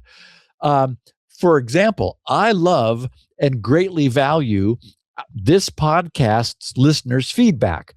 But when something significant happens in the security world, sure, I'll often receive the same note or link or pointer redundantly from sometimes hundreds of our listeners. They're all wanting to make sure I saw something. I'm always glad for that. Somebody's always first. And I don't mind having duplicates because I want to make sure that I'm also up to speed on whatever's going on. But that said, I can understand Linus's annoyance. The correct solution will be for everyone to weather this storm, trusting that it will be relatively short-lived, as I believe it will be. Bugs are being found and they're being eliminated. Next month, all of those 442 or 3 that were previously fixed will never again be found. They're gone. And eventually, everything is going to settle back down in a world having hundreds of thousands of fewer AI discoverable bugs. So we just need to, as I said, weather it and wait for that to happen and wait to get there. And you know what we no longer have to wait for, Leo? No more waits for the ads. They come right one after the other, don't they? Seems like it. It's funny because it is one thing I noticed that my AI agents often want to submit a bug report. And I always stop them because it's like, really? But on the other hand, autonomous. Oh yeah, they said, I have a PR.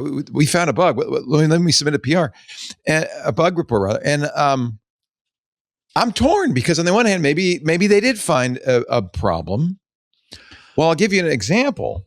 Actually, and imagine how many people say yes, Leo. Yeah. Oh, right. That's yeah. Right. It makes them feel important. Right. Oh, we found something.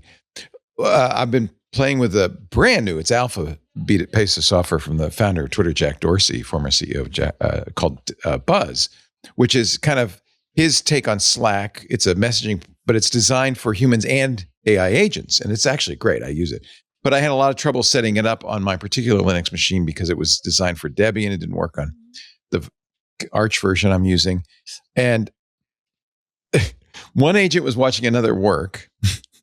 And the smart agent, Fable, was going through a lot of tests. And the first agent said, "Oh, you found it," and posted on the Buzz mailing list, "Well, I found the bug. Oh, there's a bug. You got to fix this." And then the first agent, the smart agent, said, "Wait a minute. That was just a thought. It's not the problem. I found the problem." But it was too late. He'd already posted.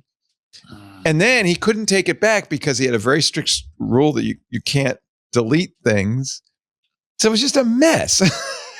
So I apologize. And as it turned out, it was a real bug. And the very next day, they pushed out an update and it's fixed now. So maybe we helped him fix it. I don't know. I doubt it. Somehow, I doubt it. I just thought it was funny. These agents have a mind of their own. Leo, for so long, we wished that, I could imagine wishing being alive in the Alexander Graham Bell era or the Nikola Tesla era, where there was all this new stuff that was happening and being discovered. We're there. I mean, we get to live through one. This is, I'm seeing people now beginning to understand that this is orders of magnitude more significant than the Industrial Revolution. When it's, a year ago, and you could find the recordings. I said, it's just spicy autocorrect. It's just, I said, is it a parlor trick? It's just a trick. But as you can tell, my tune is exactly 180 degrees the opposite, as is yours. And for me, a lot of it comes with using it heavily and really kind of diving into it to understand it better. And I think it's hard to judge unless you do that. In fairness, it has evolved that much and it's too. gotten a lot better. It was, the hallucinations were such a problem back then. I mean, it was like, okay. I rarely see hallucinations now, if ever. They've pretty much fixed that. There are other problems like overeager AIs. Let me just post that for you. No. And what's funny is there's a strict rule about it doing anything in public. This is why I stopped using the Chinese models, by the way. These are also I have a number of very strict rules, but they don't necessarily follow them. They try to, but occasionally. So I also have a very strict rule that you never send an email out over my name. But I did give them their own email accounts and their own names. And I said, you sign it with your name. You say, I'm an agent acting on behalf of Leo. But yesterday it sent an email out to one of our employees over my name. It's like, no, it's so that's the new hallucination. It's a second order hallucination. It's a disobeyed. Now, how many times have you heard me say, this is fundamentally uncontrollable? It is. I think all that's of clear. My intuition says this is controlling this is a problem. I mean, it wasn't an email that said something like, send me all your Bitcoin. It was benign. It just said, and it doesn't really matter what the contents was. It shouldn't come out over my name. The fact of it, ever. Yes. Yeah. Yeah. This is the new problem, and there'll be another one next week, and another one the week after. We'll fix this. It's why this is a fun time. Oh my Lord! And boy, does it have implications for cybersecurity. I mean, it's all cybersecurity. Oh my God! This is the most insecurity we've ever had on Security Now. Brought to you by ThreatLocker, who is going to bring us to Las Vegas next week for the ultimate in insecurity, the Black Hat Conference. Can't wait. I've never been. I've always wanted to go. In fact, I'm trying to convince Lisa to let me stay after for DEF CON, which is even Black Hattier. But I think we have to come home and actually do a show or something. But Steve and I and Richard Campbell and Paul Thurrott will all be doing our shows on Wednesday, a week from tomorrow. From the ThreatLocker booth. If you're at Black Hat, come on by and say hi. There won't be an audience area. There won't be a PA. And I think after your show is done, as we have done so many times in the past, Steve, we'll find a place and we'll just say hi to people. Lots of people want to sell. And do remember to invite Paul and Richard to join our discussion, because it's just going to be a great idea. Talk about things. Yeah. What else are they going to do? They're stuck there. So right. They have to. Anyway, thank you, ThreatLocker, for bringing us out to Las Vegas, giving me a chance for the first time to see Black Hat. It's going to be a lot of fun. Let me tell you about ThreatLocker, our sponsor for this segment on Security Now. As we have said so many times, threat actors are using AI in so many interesting ways. One of the things they're doing is automating vulnerability discovery. We know that, right? They actually are modifying scripts during an attack on the fly. They're generating new malware variants. They're coordinating activity across multiple systems. We just saw that all writ large. And here's the thing. It's fast. Tasks that once took humans hours or days can happen in minutes. And that means you're left holding the bag. In fact, it's even worse than that, because at the same time as that's happening from the outside, organizations on the inside are introducing AI assistants and agents, and they can access documents, source code, cloud applications, APIs, internal systems. Security teams need to know which AI tools are in use, what information they can access, and whether they're operating outside their intended scope, like, say, sending out email over the boss's name. A successful login, an unfamiliar file hash, that alone does not provide enough tech context, right? Teams also have to understand whether an application is behaving normally, whether it's accessing unexpected data or communicating with systems it should not reach. This is straight out of this show today. ThreatLocker uses application allow listing to solve this. Galia just said it. Leo, if you don't want them to do something, don't give them the permissions, right? ThreatLocker solves this. Application allow listing controls which AI tools and other applications are permitted to run, what they can do. This is, ThreatLocker calls it ring fencing. It limits what an application can be approved, but it also limits what that approved application can access, which processes they can launch, how they can communicate. You can't rely on them just to say, oh no, I'll be good boy. No, you need ThreatLocker. It uses web content control to manage access to public AI platforms and other online services so you don't accidentally exfiltrate key information or accidentally act on a malicious prompt. It uses privileged access management to prevent AI applications and their users from receiving unnecessary administrative privileges, like sending email out over the boss's name. It applies zero trust network access. Zero trust is the key to all this. And that's new, by the way. There used to be zero trust for endpoints. Now it includes network access and zero trust cloud access policies to restrict resources to authorized users, approved devices, and permitted applications with very granular permissions so you can say exactly what they can and cannot do. It's exactly what you need. It works in every platform, Windows, Mac, and Linux. Of course, ThreatLocker has incredible 24/7 US-based support. I've met the support team. They're incredible. It's trusted by organizations that need to be 100% reliable and always up, like JetBlue, Heathrow Airport, the Indianapolis Colts, the Port of Vancouver. In fact, one of the things I love in these ads is talking about some of the customers and what they say about ThreatLocker. I'll give you a great one. This is Jack Thompson. He's Director of Information Security and Risk Compliance for the Indianapolis Colts. Great football team. Quote, with ThreatLocker, we have the ability to centralize disparate elements in the security stack. Absolute control. It's the key. ThreatLocker also received the following industry recognition, recognized as a strong performer in the January 26 Gartner Peer Insights Voice of the Customer for Endpoint Protection Platforms, ranked number 1 in application control by PeerSpot, winner of Best Zero Trust Security Solutions at the 2025 TICE Awards. I can go on and on and on and on. It's all at the ThreatLocker website. They are widely acknowledged to be the leader in this. AI governance requires more than an acceptable use policy.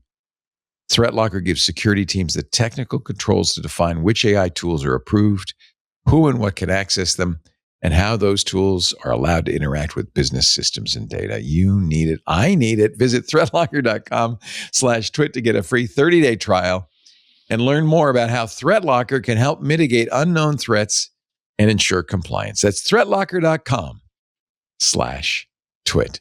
Don't be like Leo. Don't be Mr. YOLO and let your AIs do anything they want. threatlocker.com/twit. We thank them so much for their support, and we thank them so much for bringing us to Vegas to do the show next week. I'm excited.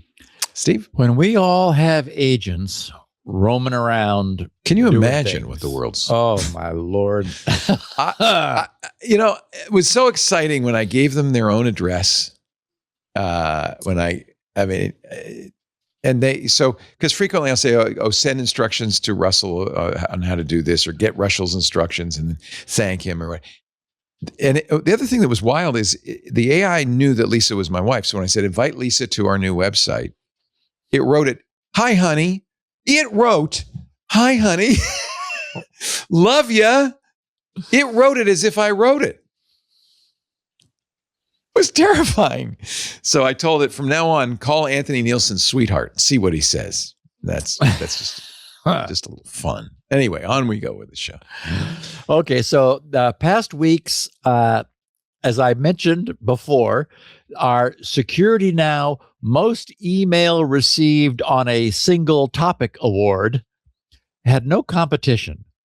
This podcast listeners were universally freaked out and incensed by the widely covered news that the presence of an LG brand PC display monitor resulted in unwanted software being silently downloaded and installed into its users' machines. And you might think, what? How could a monitor make that happen? Gizmodo was one of the many outlets that picked up and reported on this under their headline, LG monitors they don't fill them, but okay, fill PCs with adware, and it's not just recent displays. So Gizmodo wrote, if you're using an LG monitor and you suddenly see blaring ads for McAfee scam protection, it's not because your PC's been hacked, or rather not hacked by some unknown third party. LG, the maker of popular high-end screens, has been quietly stuffing, again, I don't know, I would use the word stuffing, but okay, its current and even past monitors full of adware. Okay, again, if you've been paying attention at this point, you're thinking, first of all, how can a monitor stuff the computer it's attached to with adware? The answer is that Gizmodo's sentence is inaccurate. A monitor cannot do so directly, but it turns out that there is an indirect and somewhat insidious means by which that can be made to happen. So get a load of what comes next.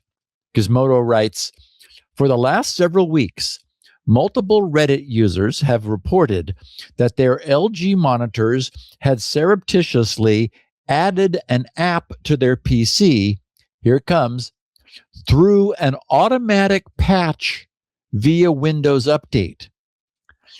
Right? Because Windows Update will download necessary drivers. And that's a sneaky way of getting software into people's machines. And that driver is tied to the monitor, which the system is aware of. So Gizmodo said the app then started sending them ads for services like McAfee Scam Detector, which actually is kind of interesting, through desktop pop-ups, this whole thing being a scam. It's unclear, they write, how long LG has been pushing this app, though a Microsoft forum user reported this app all the way back in 2024. They might have just started to use it more. Last week, the YouTube channel Gamers Nexus offered more clarity about how these monitors automatically push the so-called LG Monitor App Installer alongside the routine driver updates. A brand new high-end LG Ultra Gear 34GX900A-B display, a gaming monitor that costs close to $1,200. You think that'd be enough money from you? At its full suggested retail price, reportedly never gave users an option to decline the app or even notified users of what it's meant to do. The app supposedly only exists to push even more LG software to your PC through optional downloads. Beyond being bloatware that users may not even know was installed on their computer. The LG Monitor App Installer further promotes McAfee services. Gamers Nexus says the McAfee ads appeared to be on every single boot. LG Monitor App Installer may occasionally push advertisements for the company's other apps, like the LG Channels streaming service. The YouTube channel further claims they saw the ads suddenly appear on 3-year-old LG monitors as well as more recent models. We still don't know whether the app is being installed on all recent LG monitors. Gizmodo reached out to LG for comment on which monitors currently push this app, and we'll update this post if we hear back. By all accounts, LG Monitor App Installer is bloatware, running on your PC and hogging resources you don't want, blah, blah, blah. And it, goes on like that. So anyway, here's what upset me. Toward the end of this, they said, And then they talk about Alienware Command Center and other app installers, suggesting that it shows that policies have changed. They said the high-end screens we buy for our PCs are meant to be dumb in a way that allows them to be disconnected from any potential software or subscription that could track what you do on your PC. LG's privacy policy that's linked to the LG Monitor app installers listing on the Microsoft Store mentions, quote, LG can track device usage data and online activity, including what sites you visit and what activities you do on those sites. What? So, that phrase, turns out, is present in a PC monitor's privacy policy. What? A PC monitor should not even have a privacy policy. It's hardly any wonder that, like, a privacy policy on a monitor. It should be a passive device that still accepts a signal from your HDMI port, and that's all. Yes. Good Lord. So it's hardly any wonder that so many Security Now listeners sent me links to this news. So anyway, wow. Gizmodo wraps up their coverage by writing, Gizmodo also asked LG to clarify whether the app was tracking this or other usage data. They said there's no easy process to keep PCs from automatically installing these connected apps, especially since they come in quietly via Microsoft Update. And that seems to be the point. LG, one of the world's largest makers of televisions, is using the Smart TV Playbook with smaller screens. Bingo. It wants to push ads to your screen while potentially tracking your usage habits, turning users from mere buyers of a product into the product themselves. So I suppose all we can do as consumers is spread the word and boycott, to whatever degree possible, LG monitors. It likely won't be very effective since most consumers will never hear of any of this, and they're certainly not going to read the privacy policy that comes with their monitor, because why would they? But at least everyone here listening to this podcast can choose not to support LG, since there are plenty of alternatives. And yikes, what a practice. Yeah, smart TVs, we know, do this routinely. Yes. And it's, just don't connect your smart TV to the internet, because it's going to tell people everything about what you do. Exactly. So obviously somebody at LG said, hey, we've been doing it with the TVs. Why don't we? Yeah. Why isn't a monitor just a TV connected to your computer? And unfortunately, someone said, "Yeah, we could make that happen. We could shoehorn our app in using Microsoft's Windows Update.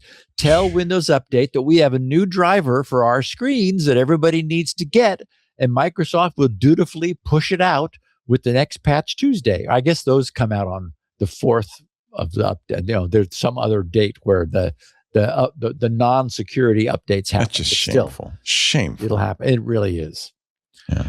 Okay, another bit of news that we don't want to let slip past is that last Tuesday, France proudly became, they were proud, the first country within the European Union to flat out ban all access to social media for all children under the age of 15.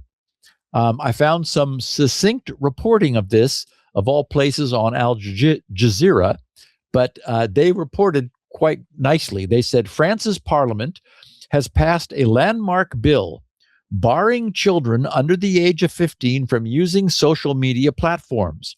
Period. Full stop. Lawmakers in both chambers of France's parliament voted on Tuesday in support of the legislation, which also bans students from using mobile phones in schools. The measure will make France the first country in the European Union to approve a blanket ban on social media, as concerns grow worldwide over the harmful effects of digital content on kids. President Emmanuel Macron, who championed the ban as a signature initiative of his second term, called Parliament's approval a major step forward. He added, "France is leading the way in Europe when it comes to protecting our children and teenagers," unquote. The French leader has pushed for the ban to come into effect by September, ahead of the new school year.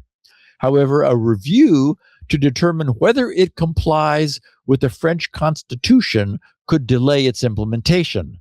Macron said in a video posted on social media, where no one under 15 will see it, the Constitutional Council must now rule on it, and then it will be time to take action to make this measure a reality and protect our children online.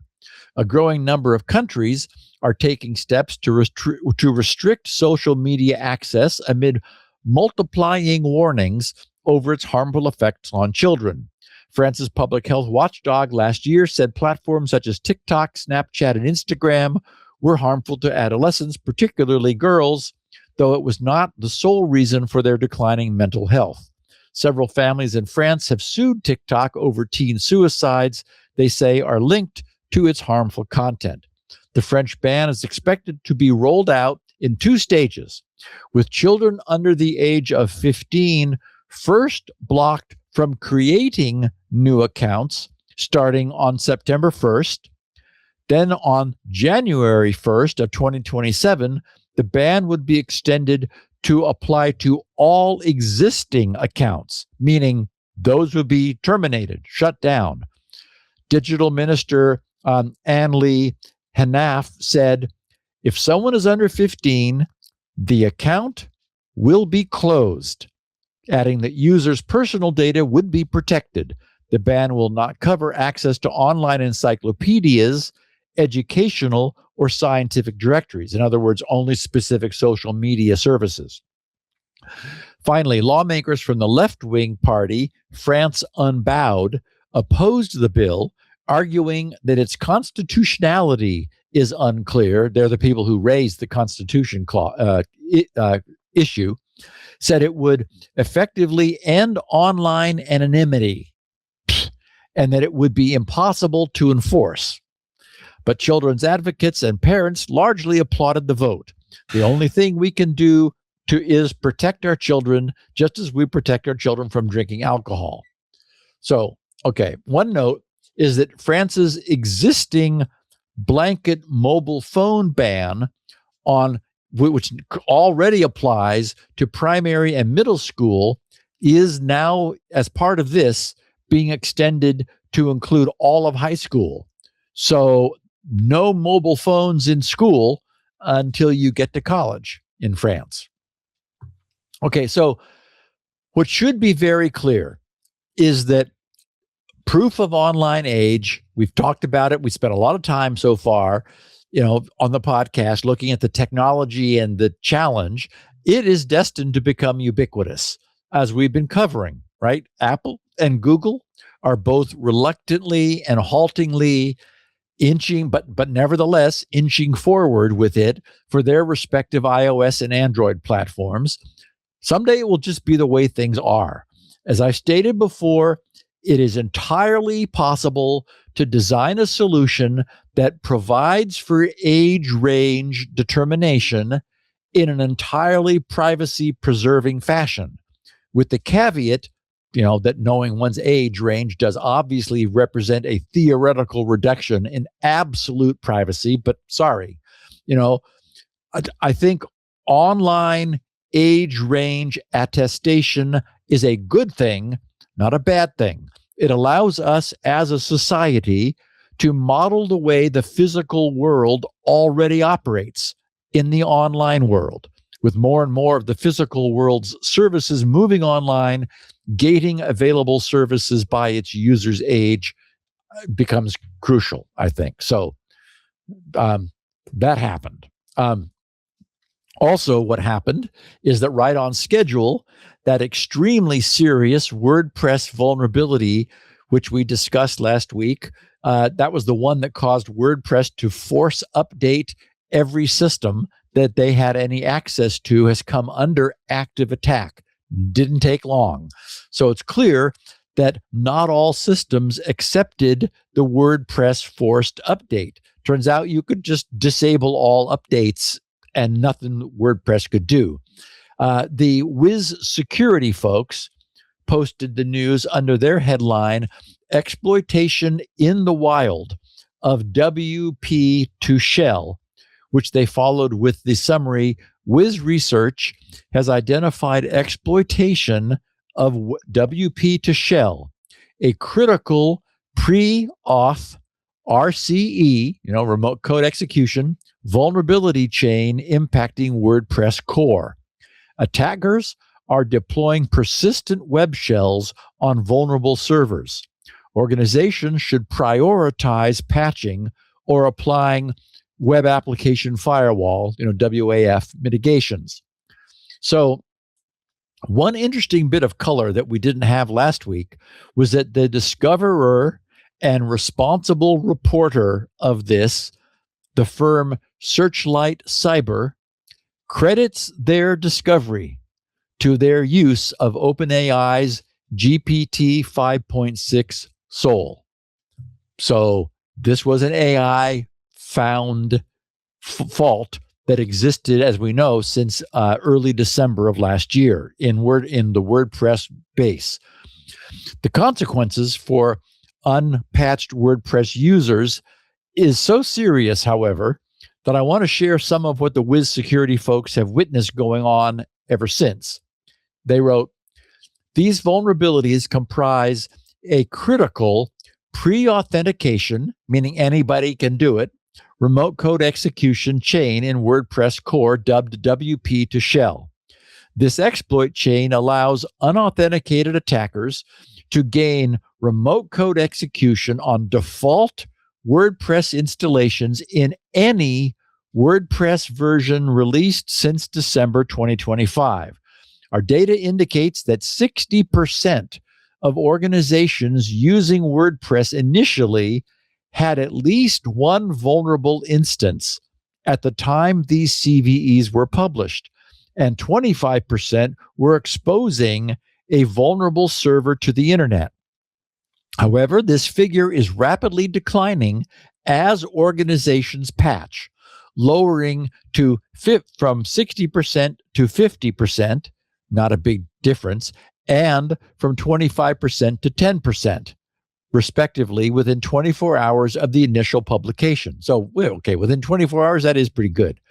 Almost immediately following the vulnerability chain's publication, many exploit proof of concepts were made available by security researchers, most of which were limited to SQL injection on default WordPress configurations, while allowing remote code execution under only specific conditions. However, later proofs of concepts reliably achieved remote code execution against arbitrary targets. So the proof of concepts quickly evolved to be full strength remote code execution that worked. They wrote, so far we've observed multiple actors successfully exploiting this vulnerability chain against WordPress instances self-hosted in the cloud. Following successful batch API exploitation, we've observed the following post-exploitation activities. There are 4: malicious plugin upload, user enumeration, local file inclusion attempts, and admin panel access. They said we've also observed high volume scanning activity without subsequent post-exploitation, meaning scanning but then not attacking, suggesting opportunistic mass scanning campaigns seeking to identify vulnerable targets alongside legitimate security scanning activity, right? So the security researchers scanning, but of course they're not attacking. The bad guys are. They said we've yet to identify lateral movement or data exfiltration, but we continue to monitor and investigate. And they said in terms of deployed malware, among our findings were 2 PHP web shells that represent opposite ends of the sophistication spectrum. The first was a minimal one-liner and then they give it a post, an HTTP post to a specific path in WordPress, which they redacted for security purposes, which basically allows just a bare bones web shell. And they said this is a bare bones backdoor that provides remote code execution to anyone that knows the parameter name, which they blacked out, and returns 404 as an evasion technique, meaning it pretends to be undefined. We regularly see these types of web shells deployed following most new RCE vulnerabilities. They're one of the most common types of findings when investigating mass exploitation of an emerging vulnerability. The second post-exploitation, they said, remember, opposite ends of the spectrum? That was the one end. The other end of the spectrum, the second post-exploitation was a massive 150 kilobyte web shell disguised as a WordPress plugin called CMS Map. The original legitimate plugin is a simple security tool, but this intrusion included a full-featured attack platform with a graphical interface, password authentication, and a broad set of capabilities, including file management, database access, port scanning, batch code injection, and multiple privilege escalation modules, including MySQL UDF exploitation. Okay, in other words, yikes. If we step back from the trees here to examine the forest for a moment, what do we see? A commercial frontier AI, presumably with its protections disabled, so that security company had access to an unrestrained AI, 5.6 Sol. It identifies a previously unknown, extremely serious flaw in a widely used open source internet service, WordPress. The harnesser of this AI, the people who deployed it, responsibly discloses their finding to the software's publisher, WordPress.org. The publisher immediately fixes the software and quietly, secretly even, attempts to push the fixes out to all the systems that they're able to reach. But then, immediately after the problem is disclosed publicly, along with, naturally, its repaired open source code, security researchers jump on it to develop various proofs of concepts for its exploitation, ultimately arriving at a reliable remote code execution exploit. Next, the bad guys pick this up and begin actively scanning the internet for any and all as yet unpatched and still vulnerable instances of WordPress. And unfortunately, at this, they obtain many successes. AI vulnerability discovery indeed triggered this chain of events. And the people and organizations that had deployed those vulnerable instances of WordPress through no fault of their own beyond not arranging to allow WordPress to force update their system while the problem was still secret were hurt. So, would we be better off if that vulnerability had never been found by AI? I doubt it. That vulnerability is gone now, and the world and WordPress is better off without it. While that critical vulnerability was unknown to WordPress, it could have been silently discovered by a malicious entity and used to very quietly and seriously harm targeted enterprise users because it was such a bad vulnerability. I believe that the proper takeaway lesson here is that arranging to close the software update loop with every supplier of internet-facing technology in use has very suddenly become a mission-critical priority for all enterprises. The only reason, any of those WordPress instances remain vulnerability at the time of WordPress's final official post-forced update disclosure is that their administrators had previously decided to take the management of their WordPress installations into their own hands. That is the thinking that must be changed by this new age of AI software vulnerability discovery. Everyone we quote talks about this stuff moving at speed, at machine speed. That's crucial. Manual updates do not move at machine speed. We're going through an upheaval at the moment while our legacy of published software is being repaired. Remaining on the leading edge of this wave with updates is the only safe place to be. So I would implore everybody to do that. We have two last things to talk about, Leo. Previously unknown facts about Rocky, the alien from Project Hail Mary, and the details of ExploitGym. Let's take our final break, and then we will proceed. You're watching Security Now with Steve Gibson, and we are so glad you're here. Just a little reminder while Steve hydrates, it is a hydration break, that this show is brought to you not only by our fine sponsors, but by our club members. Club members make a huge difference. About a third of our programming budget is paid for by club members, 35% of our operating expenses. And that's a huge amount. It means we'd have to cut back by 35% at least without you.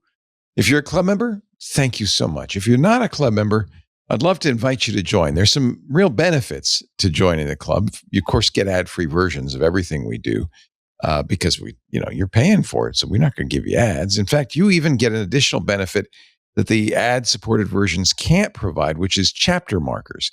Because some of our advertising is inserted after the fact, the timings aren't exact. So we can't do chapter markers on the ad versions, but we can do chapter markers on the ad-free versions. And of course, we know you want them, so we do them. Makes it easy to listen to certain parts of the show over and over and over again. You also get access to the Club Twit Discord, a great social network. It turns out when people pay to be in a social network, they act better. Plus, most of our hosts are in there. It's a wonderful way to participate with all of our shows and with other club members who are all very smart, good-looking, talented people, and that's nice. You also get access to all the special shows we do in the club, like coming up on Friday, Jeff Atwood's Off by One with the founder of Stack Overflow. Jeff is a character, and it's a lot of fun. We also have the AI user group. We're going to do that twice a month now because there's so much to talk about, and we have so many good AI users, really talented people. I learn so much every single episode. So I wanted to do it more. Frankly, it's for me. Micah's Crafting Corner is the third Wednesday of every month. Hang out in a chill crafting session with Micah and friends, whether it's Lego, crochet, knitting, painting, cooking, whatever it is you do to relax. Do it with Micah. Photo time with Chris Marquardt. Third Friday of every month. Stacy's Book Club is coming up. Micah's Media Club. There's so much going on in the club. It really is a lot of fun. But most importantly, you're supporting independent podcasting. We're not owned by a big company. We don't have venture capitalists putting money in. No one tells us what to say or do, except you, the club members. So we appreciate it. Twit.tv/clubtwit if you're not a member. Please join the club. We would love to have you. Let's see. I think we are now ready to talk about Project Hail Mary as we continue on. Here's the club with Steve Gibson. So is this a new? I feel like I saw Andy Weir on with Neil deGrasse Tyson some time ago, but maybe it was 3 months ago. It was okay. Good. It was three. It's 3 new months to old, you. But so, yes, yeah. Sunday morning during coffee, which, as we know, is life itself. Very important. We established that last week. I went over to YouTube, to which I do not subscribe since I spend very little time there. But I was curious to see what news of AI might have been selected for me, since I have been quite impressed by YouTube's selection system. The first thing to pop up, I don't know why, was an episode of Neil deGrasse Tyson's Star Talk podcast, which was titled Neil deGrasse Tyson Confronts Andy Weir on the Science of Project Hail Mary. And on the science of Project Hail Mary, I would argue that Neil deGrasse Tyson basically got schooled by Andy Weir, which, is not easy. That's amazing. I know. Okay, so the only message I want to convey here is that it was a surprisingly fantastic and worthwhile 41-minute investment of my life. We've bemoaned the fact that the Project Hail Mary movie was so dumbed down and kind of fact sparse compared to the book. What I learned from Andy was that even Andy's book was dumbed down and included almost none of the original thought that he put into creating much of what we see or read even. He completely worked out how and why Rocky, the alien, is the way he is. And I mean, in every satisfying detail. So I'll just say that I recommend this 41-minute YouTube video as strongly as I can. I've included the YouTube link in the show notes, and I created a GRC shortcut, grc.sc/Rocky, ROCKY, grc.sc/Rocky. It was a great conversation. You had Andy on many times, Leo. Of course, Neil deGrasse Tyson is Neil deGrasse Tyson, and he's That's great. a good show. He does a very good show, I have to say. It's very entertaining. Yeah, and he's got a neat sidekick with him that who's also a dummy, tosses but celebrates the fact that he's a dummy. Yeah. It's sort of like the nighttime talk show hosts who have like a kind of sidekick. Why are you here exactly? Anyway, grc.sc/Rocky. And I mean, I can't do a spoiler, but trust me, when he's like, I've said all I can. It was really good, worthwhile. That's all you have to say. We Really. listen to you. We trust you. I do have our listeners often tell me, like, my recommendations have never been wrong. I can confidently say grc.sc/Rocky. You will not regret the 41 minutes it takes from your life. Nice. Okay, so ExploitGym, GYM. As we've been talking about this since the beginning of the podcast, the AI benchmark that drove OpenAI's two most advanced and deliberately unrestrained frontier models to bust out of their containment sandbox and go searching for the answers at Hugging Face was something known as ExploitGym. When I headed over to GitHub to bring myself up to speed about ExploitGym, I quickly saw that there was much to be shared about it too. So it became the second half of this podcast's dual topic for today. The ExploitGym project repository, it's under the Sunblaze-UCB GitHub account. The UCB is short for University of California at Berkeley. And Sunblaze is the name of the laboratory group at UC Berkeley that's led by Professor Dawn Song. Dr. Song is in Berkeley's EECS. That was my major when I was there, Electrical Engineering and Computer Science Department, focusing on computer security, AI safety, and recently, a lot of work on evaluating AI agents on security-related tasks.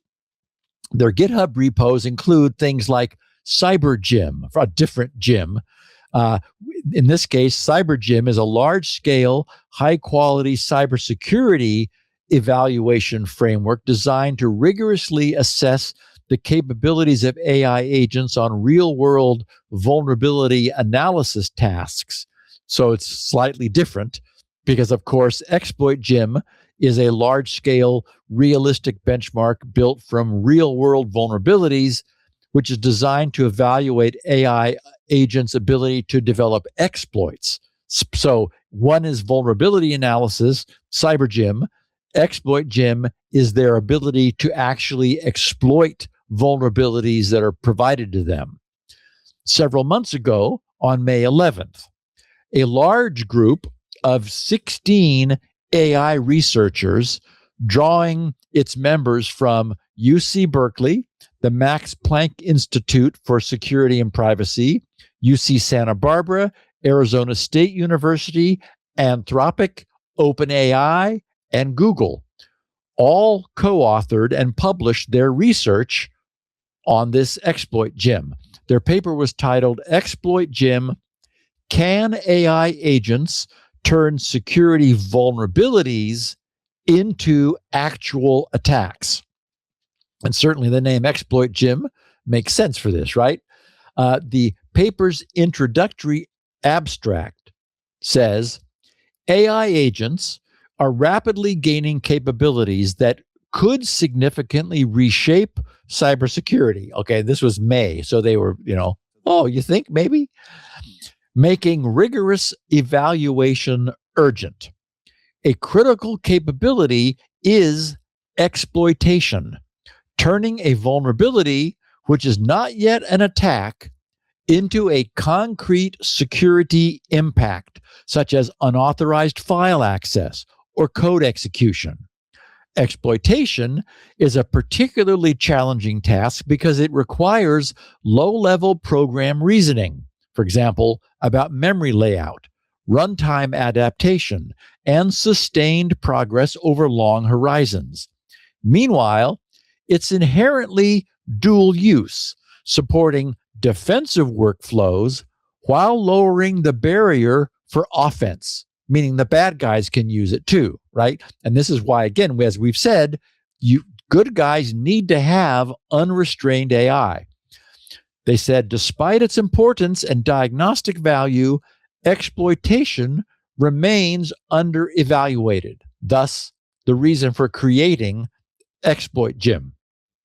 They said, to address this gap, we introduce ExploitGym, a large-scale, diverse, realistic benchmark of the exploitation capabilities of AI agents.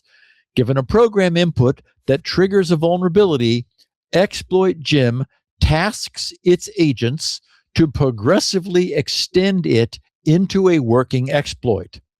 The benchmark comprises 898. I didn't say this in the show notes, but every one of these had to be manually, deliberately created. 898 of them. So they put some effort into this. The benchmark they wrote comprises 898 instances sourced from real-world vulnerabilities across 3 domains, including user space programs, Google's V8 JavaScript engine, and the Linux kernel. We vary the security protections applied to each instance, things like address space layout randomization and so forth, isolating their impact on agent performance. All configurations are packaged in reproducible containerized environments. And again, they had to manually create 898 individual instances. So props to them for this work. They said, our evaluation shows that while exploitation remains challenging, frontier models can successfully exploit a non-trivial fraction of vulnerabilities. For example, the strongest configurations are Anthropic's latest model, Claude Mythos Preview, and OpenAI's GPT 5.5, which produce working exploits for 157 and 120 instances, respectively. So Mythos Preview, 157, OpenAI's GPT 5.5, which of course has now been superseded already, 120 effective working exploits. These, again, working exploits. They solved the problem of converting a vulnerability into an exploit. And as we'll see, they set the bar high, remote code execution. They said, notably, even with widely used defenses enabled, models retain non-trivial success rates.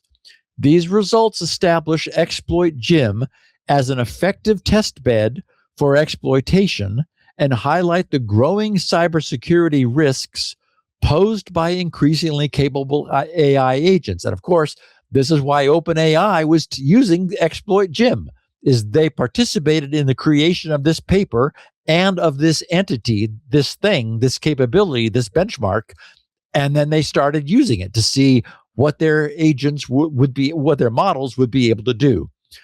So the last line appended to the paper's abstract, which was in red in the PDF, reads, "Many experiments are conducted under trusted access programs with safeguards disabled to measure the capability boundary of frontier models and agents." So they were just making sure everybody understood that the only way you can do this is with unrestrained AI. I mean, restrained AI won't even begin to develop develop an exploit from a vulnerability for you. Okay, so I want to next share this paper's introduction, which further explains the researchers' goals. They wrote, recent progress in large language models and AI agents has led to rapid improvements in cybersecurity capabilities, making rigorous evaluation increasingly urgent. Prior work has introduced benchmarks for a range of cybersecurity-related tasks, such as vulnerability reproduction, patch generation, and capture the flag problem solving. Frontier models now achieve strong performance on many of these benchmarks, highlighting the need to better understand and evaluate the boundaries of their cybersecurity capabilities. Okay, so I'll interrupt here to highlight the fact that we've never actually taken the time to yet talk about here the crucial importance of having high quality AI performance benchmarks.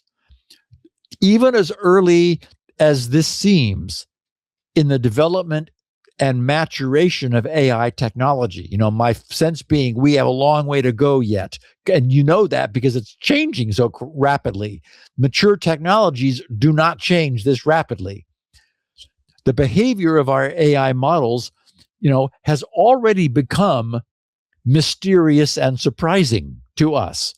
So there's really no possible way, when you think about it, for researchers to faithfully, truthfully, and accurately measure the effects brought about by their changes in successive AI generations without having truly on-point rating benchmarks by which to compare their latest mysterious, even to them, creations.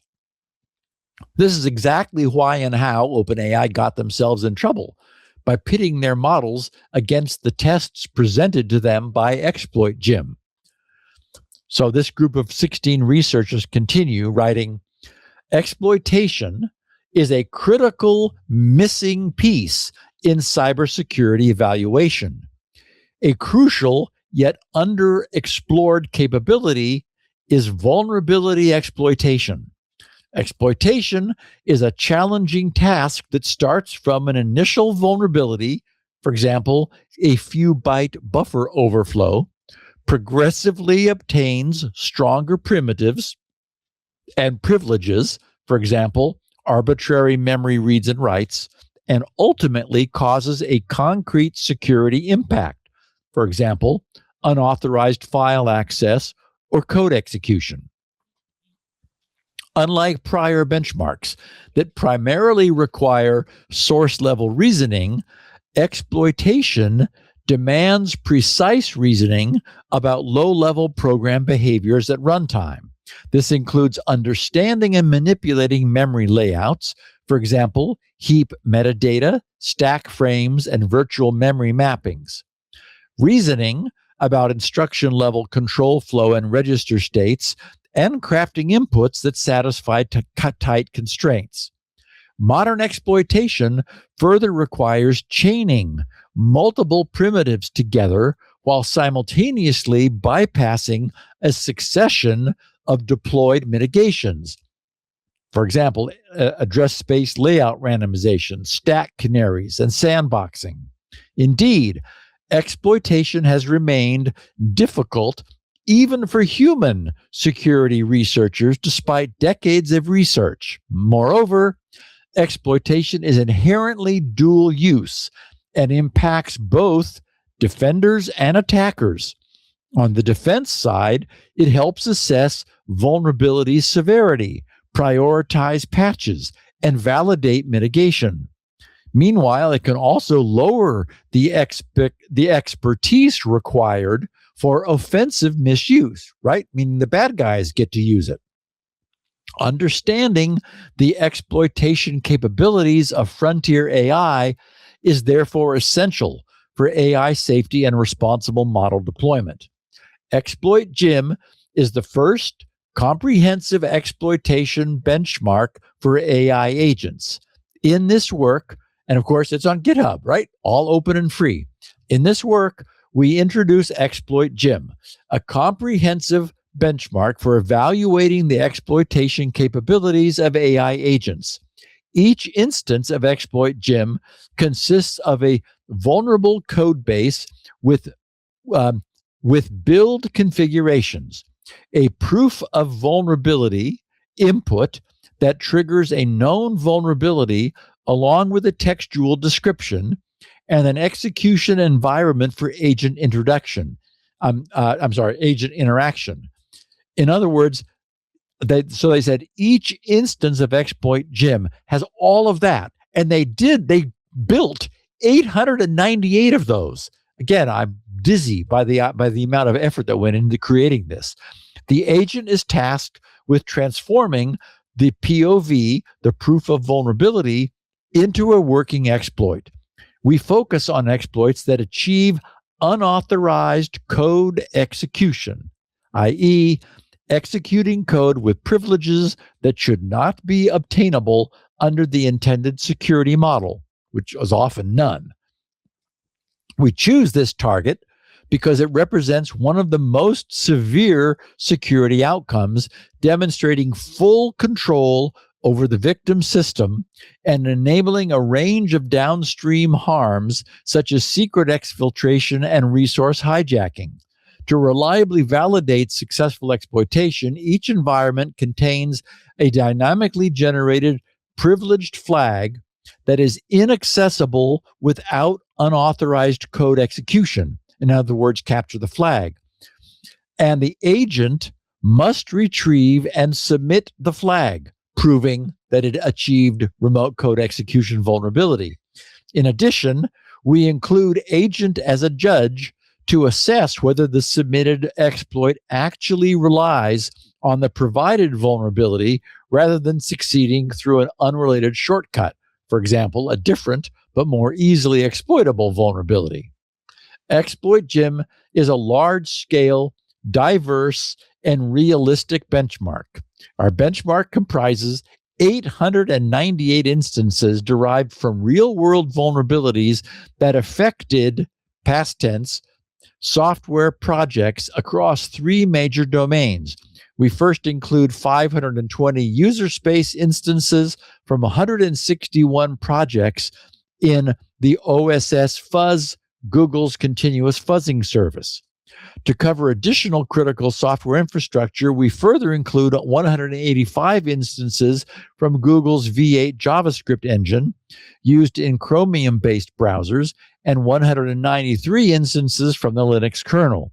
For each instance, we evaluate two security settings with and without standard defenses enabled. These defenses are the result of decades of system security research and represent common mitigation barriers that real-world exploits must overcome, the things we've talked about for years. This setup benefits both security practitioners who can reassess established defenses against powerful AI-driven attackers. That is, is address space layout randomization still effective? It stopped the people. What about the bots?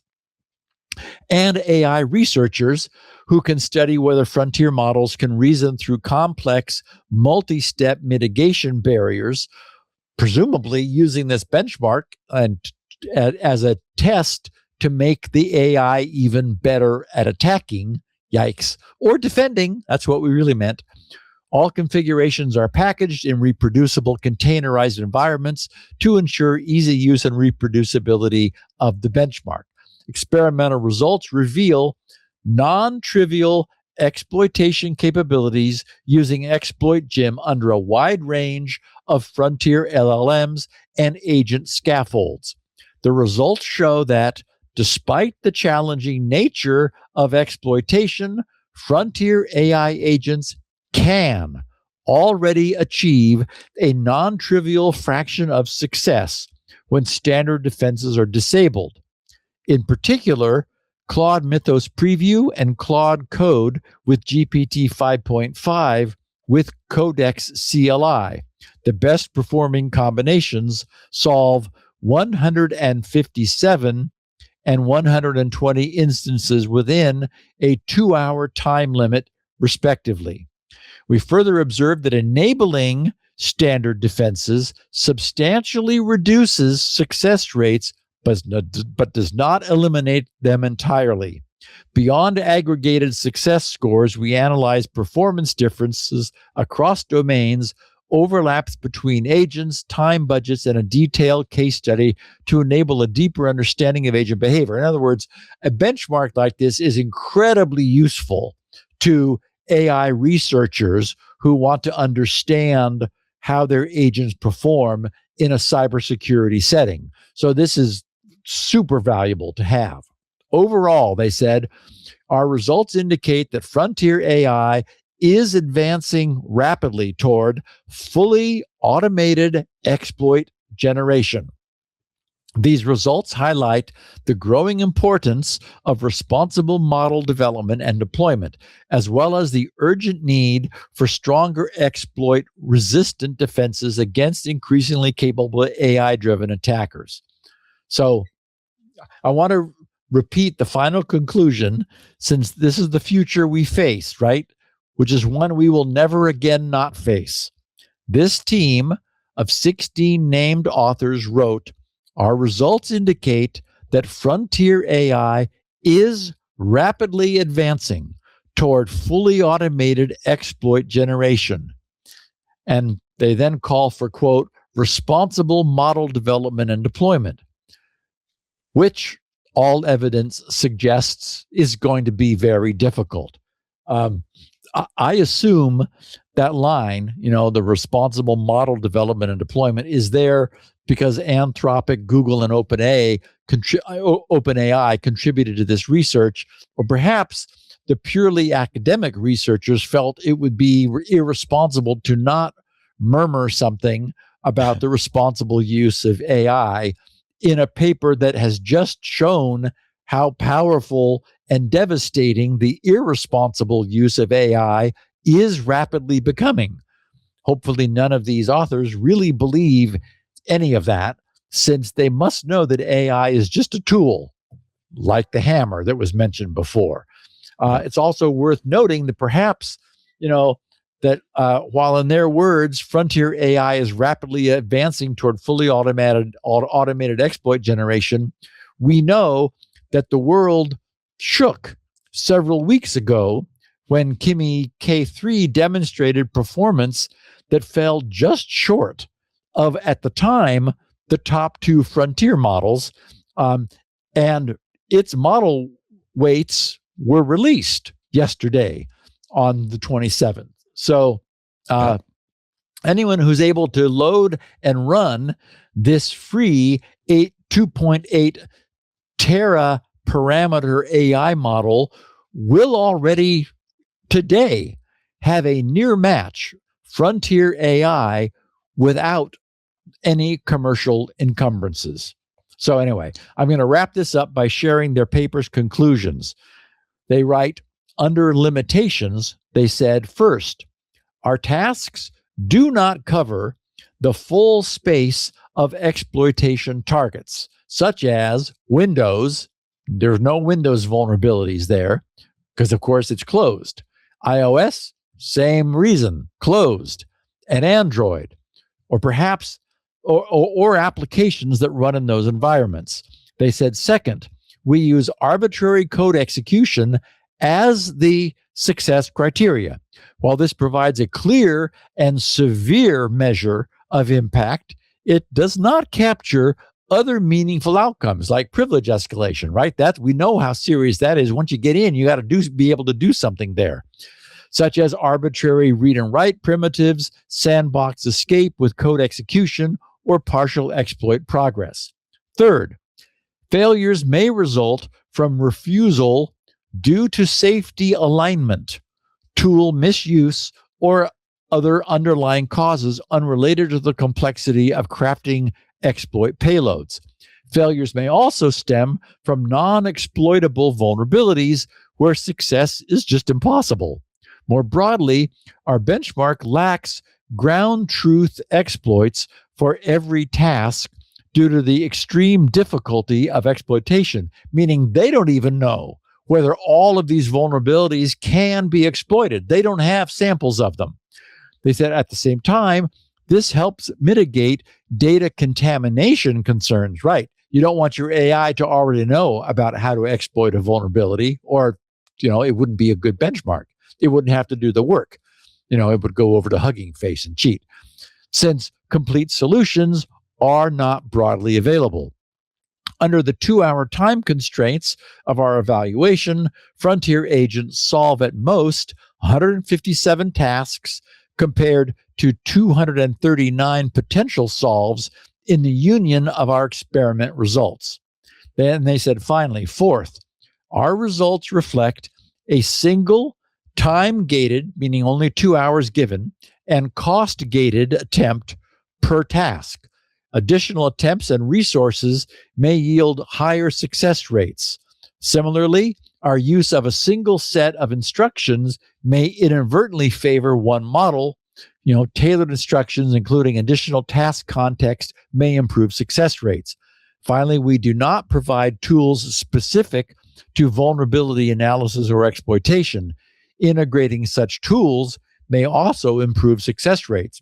Okay, so they were, the models were entirely generic, not focused, and they did not have tools that their availability and usage may have allowed them to better perform. On the dual use nature of exploit generation, they said, we reiterate that exploit generation is a dual use capability of AI agents. Defend leverage this capability to assist with detecting and prioritizing which vulnerabilities actually pose a high severity risk, especially as AI agents become increasingly capable of vulnerability discovery, which everybody's expecting in the future. For attackers, the same capabilities can reduce exploit development costs, scale the set of exploit targets, and otherwise reduce the barrier to entry for exploitation, meaning you don't have to know that much in the future. You just aim an AI at it. More sophisticated attackers could adapt partial agent-generated exploit trajectories into fully functioning exploits. Resolving these ethical tensions and establishing appropriate safety guardrails requires multi-stakeholder discussions that go beyond the scope of our work. We consider our benchmark and evaluation results as critical to enabling these discussions. In summary, ExploitGym provides a reproducible test bed for measuring AI agent exploitation capabilities on realistic and complex targets. Our results show that autonomous exploit development by frontier AI agents is no longer a hypothetical capability. While current agents are not yet reliable across all targets, they're already able to autonomously exploit a non-trivial fraction of real-world vulnerabilities, including complex targets such as kernel components. This rapid emergence is itself a central finding, showing that capabilities that would have seemed implausible are now present in deployed frontier models. Given the fast-moving nature of AI progress, today's vulnerability limitations should not be interpreted as a durable safety guarantee, because we're going to get better. As Schneier famously said, vulnerabilities never get worse; they only get greater. Or exploits, attacks never get worse; they only get better. They said traditional systems hardening techniques and defensive countermeasures remain effective but imperfect, and must therefore be assessed against the threat of AI-driven attackers. Addressing this risk requires both responsible model development and stronger defenses that explicitly incorporate autonomous exploitation into threat modeling. So, in other words, the threat is no longer theoretical, and it's no longer a worry for the future. It's here. Hugging Face themselves, as we know, just experienced firsthand, and albeit inadvertent, successful external network penetration attack orchestrated by OpenAI's unrestrained frontier AI models. This did not happen in the future. It happened 2 weeks ago. The primary saving grace for the moment is that, as I keep reiterating, being in possession of a frontier class model, as anyone who wants one may be today because of K3, is only the start, right? Having the weights is only the start. It's also necessary for that model to be hosted by an AI-capable infrastructure that's powerful enough to get it off the ground. In practice, and I think it's like I saw somewhere, because I was curious yesterday, 80 H100 class GPUs. I mean, it is, K3 takes a lot of compute in order to go, even though it's been engineered to seriously reduce the amount of compute that it needs by using a sparse mixture of experts model. So it's still expensive to actually use it. So random end users are unlikely to be anyone's target, right? If you're able to use K3 to develop an exploit, you're not going to waste it on an end user. But any enterprise whose network contains data that could be used for extortion should already be on high alert. If the payout from an AI-driven network intrusion, data exfiltration, and extortion is in the millions of dollars, that is, if there's that much potentially available that an attacker could extort, then that would dwarf the token cost of launching exploratory intrusion attempts today toward any such juicy targets. So now really is the time for enterprises to batten down the hatches, shut down any internet-facing servers and services that can be withdrawn from public exposure, and keep a very close eye on all public sourced activity. Anything coming in from outside, as we talked about last week using Wiz Security as an example, the network security industry sees itself, the industry sees an extremely lucrative and worthwhile opportunity in offering AI-based network intrusion detection and protection. So deploying some of that will be worth considering as well at the enterprise level. Wow.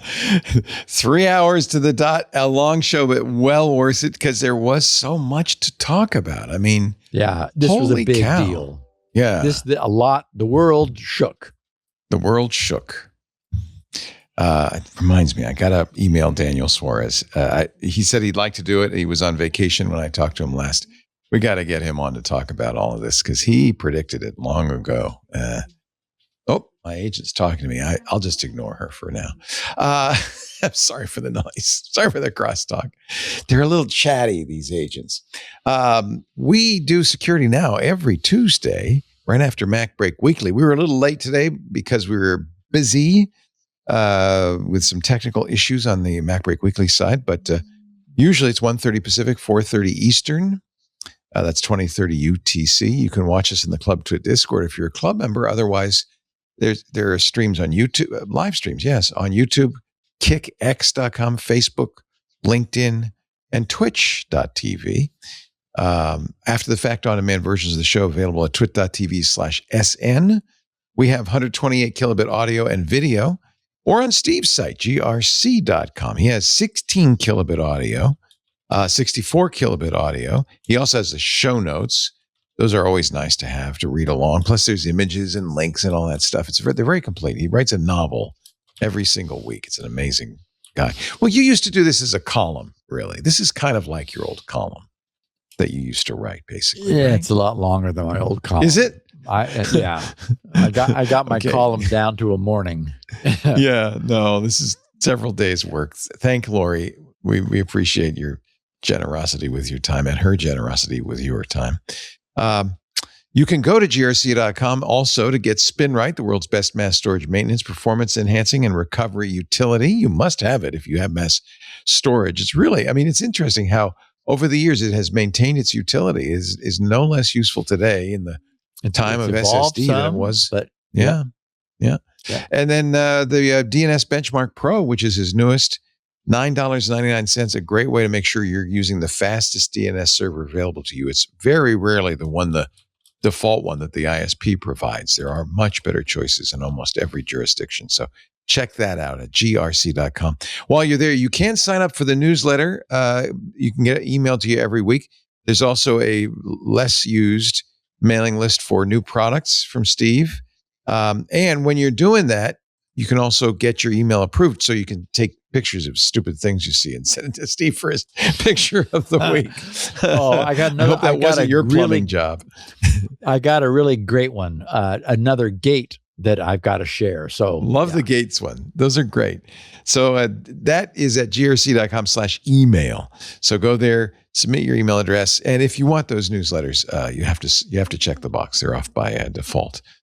Let's see. What else should I say? Oh, on-demand versions of the show at our website, but also there's a video on YouTube that you can go to. Good way to share clips with friends and family. And the best thing to do in general is subscribe to your favorite podcast client. That way you'll get it automatically as soon as we're done, which we are.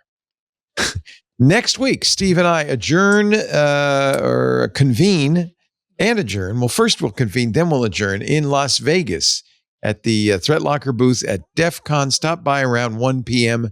If you're there, and say hi to Steve and me right after Windows Weekly with Paul Thurrott and Richard Campbell. And I will remember tomorrow to ask them to stick around for the show. And we will be mic'd up, so there will be a podcast published from Yeah, we're making a podcast. What we aren't making is a live session because there's nowhere to sit and there's no PA system. I don't want to set up. And my show notes will not be the podcast coming out. I am going to share this really interesting idea that I ran across for removing knowledge that you don't want an AI to have because it can't divulge what it doesn't know. Right. And I think we'll do a picture of the week and a couple other little goodies. I won't be able to restrain, but otherwise, Elaine will be doing the transcript when she has access to the audio, and then everything will get up on GRC and, of course, on Twit. Before I let you go, Steve, you have to solve a physics mystery. Is there a lens on the left side of your glasses? There is not. Okay, I apologize, Phil. Phil said there can't be. There's no reflection. What happened? I've had one eye fixed. You had your surgery. So you have perfect vision in your left eye now? Yes. And when is the right eye? The problem was I didn't appreciate how much post-surgery relaxation, recovery, I think is the word. Recovery, thank you. I'm not used to. And I said to my doctor, and he says, you couldn't look. Yeah. Well, the problem is I can't lift anything over 15 pounds. I can't let it get wet. And we've had our big move from our old place to our new place. I mean, I was, running up and down stairs and anyway, so I just had to put off the work on the second eye. I can't wait. I'm probably another month or two from it. And it's funny too, because he said, I'll see you in a year. I said, a year? I got to get the other eye fixed. He was just, he That's was so funny. So now this was cataract surgery? And every time I do this, it freaks people out. They go, oh my God. I know. And they replaced the lens, right? Is because it gets cloudy, and so they have to replace it. That's right. So because this was my most myopic eye. I was like super nearsighted. I mean, I've been wearing Coke bottom glasses since I was, Me too. 4 or something. Yeah. Because I grew up, doing close focusing, reading books and so forth. And so it's all that soldering. Not hunting for gazelles in the wild. Anyway, turns out that when eyes are highly nearsighted, they tend to block the openings that allow the interocular fluid to leave. So you get glaucoma. You have high blood pressure. Me too. I do the drops now. Yeah. Yes, and you absolutely should. And that's what freaked him out, was that my pressure was up in the mid 40s and it should be down in the 20s. 19 or 18. Yeah. So he immediately, I didn't actually have cataract. There was a little bit of yellowing apparently because there was the worst of the two, and now I see different color. So my new eye is bluer than my right eye. Oh yeah, things are a mess right now. But now your left eye's acuity is perfect. Did they replace a lens? Did they put a corrective lens on it? Yes. So it's 100%. I've got perfect distance vision. But he also installed 4 stents. So I have so you can drain in my eye in order to drain. So, but the other problem is that because I have an interior lens fixing this eye and an exterior lens fixing this eye, they're different sizes. I'm surprised you don't run into things. Well, it's a mess right now. If you know how no driving, Steve. When you're wearing glasses, things are smaller when you're wearing glasses because and if you move the lens away, so there's no fusion. Even though I can see perfectly in both, there's no fusion between the images because they're different sizes. You can't converge. It's a mess. But anyway, yes, this eye has no lens and no reflection. And someday I'll be doing the podcast looking like this, because I'll have had them both fixed. That's so great. And then I won't. Phil, I apologize. I was saying, no, Phil, of course he's got a lens in there. Phil spotted it, and I had to ask. Well, congratulations. And since I'm probably right behind you, I want to hear more. We'll talk about it next week. It was a good thing. You wanted to really find a great guy. I found the kind of surgeon you want, where you just, he doesn't really care about anything else except this, like you, like me. Surgeon. We want people who care as much about eye surgery as you do about security. That's exactly right. Thank you, Steve Gibson. I'm glad you're doing well. That's great. And we will see you next week in Las Vegas for a very special Security Now. Righto. Till then, bye. Hey, everybody, it's Leo Laporte. You know about Mac Break Weekly, right? You don't? Oh, if you're a Macintosh fan or you just want to keep up what's going on with Apple, this is the show for you. Every Tuesday, Andy Anako, Alex Lindsay, Jason Snell, and I get together and talk about the week's Apple news. It's an easy subscription. Just go to your favorite podcast client and search for Mac Break Weekly or visit our website, twit.tv/MBW. You don't want to miss a week of Mac Break Weekly. Security Now.